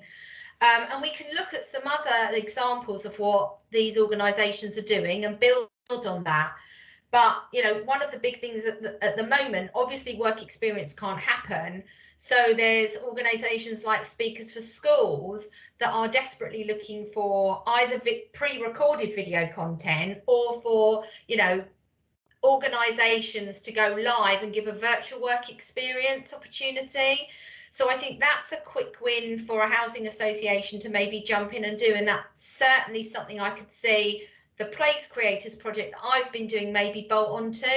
So if I could come out to a housing association and maybe do like half a morning videoing a housing officer, like really getting under the skin of the role, showing the tasks they do, how they communicate with residents, that skill set that you need, you need to be empathetic, you need to have patience and understanding, but you need to understand boundaries, you need to be able to clearly communicate the messaging at the right pitch, using the right tone of voice for that resident.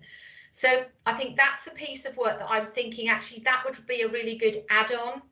So it's looking at how do we show people the breadth of skills and qualities that you need in the professional roles that we have within the sector.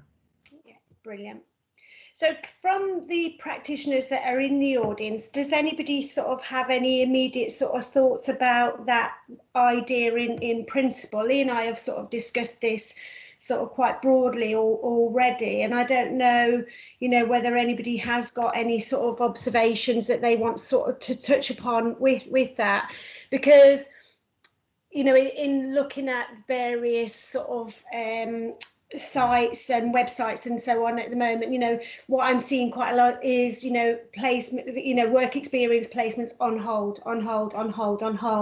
So, it would be good to sort of hear whether anyone has got any experience of where that has been reversed or has been sort of taken as a challenge to look at how it can be done differently, but also then to look at sort of this idea that Lee's exploring. So that's something for us to think about. I think everyone's sort of quite quiet and sort of taking things in, Lee. So I've got no hands up at the moment. One of the other questions that's coming up that I've just been asked is, about being inspirational and aspirational when, you're going in and doing delivery in schools. And I think something I would like to everyone to think about is, coming into the sector,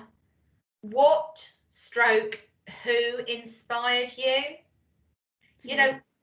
What made you excited about this industry? Because if we can capture that from CIH members, that can then form the foundation of what we create and take into schools. Because we've heard a lot this morning and earlier on after lunch about, you know, what a couple of people have said what they love about coming into this industry is how helpful and supportive everybody is, or the opportunities to move up or move across, or, you know, and I think if that's what has inspired you to stay in the isn't it? Is that something that's unique to housing, or is that something that we just want to challenge within our sector? But actually, what does inspire us, or who inspires you to be a better practitioner within the industry? So I think that's something for us all to sit and think about. How did we come in here? Why are we here? What motivates us to stay here? Yeah, and as James has alluded to, and through some research that CIH, that Joe Richardson produced as part of looking at well-being at work within housing, you know, the message about, you know, the housing professionals that were surveyed as part of that, the reason for them choosing their career path was really about making a difference and having that aspiration to make a difference. And I do think there is so much in that around, you know, how we do need to you know, make that a stronger message and celebrate it, you know, much more.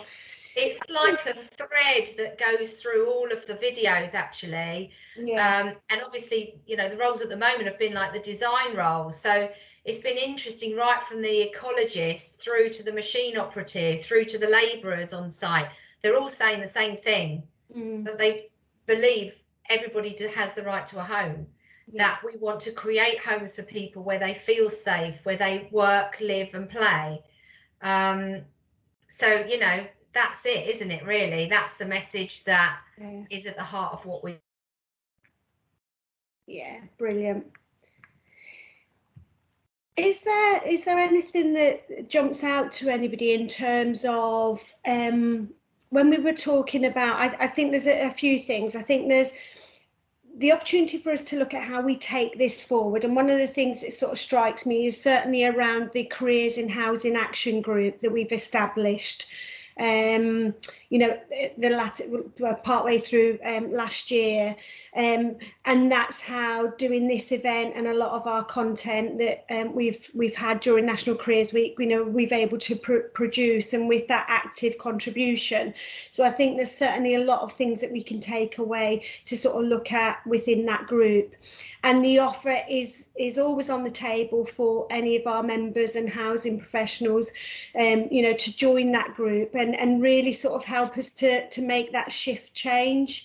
I'd like people as well to think about certain things that they might be able to do themselves. So if going back to one of the things that we did on Twitter earlier this week was posed the question about, you know, do you promote careers in housing? Do you promote the different opportunities? We actually had a really good response to that poll when it went out. So we got something in the region of about 135 responses, which I think certainly gives us, you know, a good backbone to actually sort of take some of this and see where we go with it. Just under half of the respondents indicated that yes, they did promote careers in housing to friends and family often. But the other side of the coin really was that there was just as many respondents who actually indicated that either, this is probably the same sort of question, but like I say, looking at it combined, that yes, they did promote careers in housing, but not very often. And also that not as often as they could.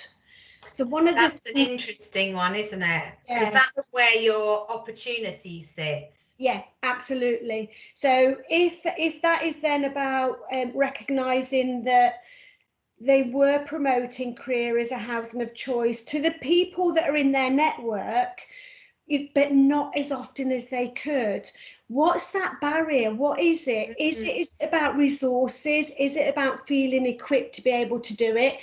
Is it about that natural instinct to do it? I don't know. So we've actually got some really good opportunities to explore that in a lot more detail. And as part of our resources that we've developed for National Careers Week, Tara's worked on developing what we call like a PowerPoint presentation, a template presentation that again will form part of the resources that we're building up as part of our careers resources. And in this one instance, we've got a representative from one of our housing organisations who's actually done a voiceover to this recording, and it's then been used in her daughter's school. So we've got some great examples of where things like that are being done. And I know that there is so much that is happening. Part of it is about getting that fuller picture about the different things that are happening to promote that, whether it's through apprenticeships, whether it's through general chats or at virtual careers fairs and things like that. So there certainly is an awful lot for us to think about in that wider context. About where we go. I mean, I'd be interested in seeing whether anybody wants to put into the chat about something that they would be keen to just pledge that they do. Is that about, you know, taking the opportunity over these coming weeks to at least talk to one or two people about their role, about the different opportunities that are within the sector, because all of those things really, really do make a difference. And, you know, schools are so hungry to have those opportunities as well. You know, they really, you know, these poor careers advisors, and we know quite a lot about that role, Jill, you know, you can't know everything about every industry. So if you have your local housing association, get in touch with the careers leader at the school and say, you know, can I come in and give a talk, whether that's virtually or physically is obviously better, about the diverse range of roles within our housing organisation, because we're running this competition, for example. They will grab that opportunity with both hands. It's just stepping into that space, isn't it? Doing that first introductory email can sometimes be a bit tricky. If you've got that nice presentation from the CIH in your back pocket, then maybe you've got a little bit more confidence to send that email or, you know, make that call. And you and I are always there to kind of like help people if they want to know how best to do that introduction. Yeah, no, absolutely. Lee, I don't know if you've seen the chat, but Adanik has said that is great. Well done, Lee, and fantastic work that you've been doing. So that recognition there. I love it. It's such good fun. You know, I feel for young people at the moment because there's almost too much. You know, too much information, but it's not necessarily targeted to particular industries. So I just want to make things really simple for kids, really, and do things that are engaging, that are fun. So yeah, I'm very fortunate that I'm working for an organisation that's given me that autonomy.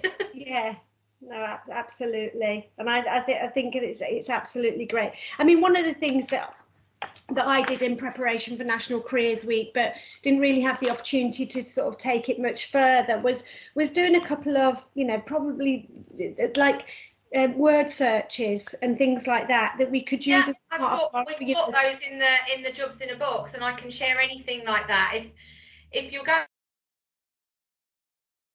Oh, Lee's frozen.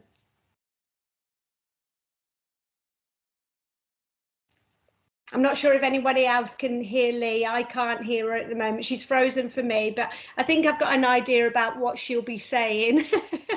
And it will be about, you know, if there's anything that you've got in terms of ideas or things that we can put into the jobs in a box, we can look at doing that. Any sort of thoughts about anything that would be really engaging and interesting that we could put as part of our resources? What could we do to develop that, you know, would be additional to, resources, say for primary school or secondary school, you know, sort of pupils? So I think, does anybody have any sort of further questions?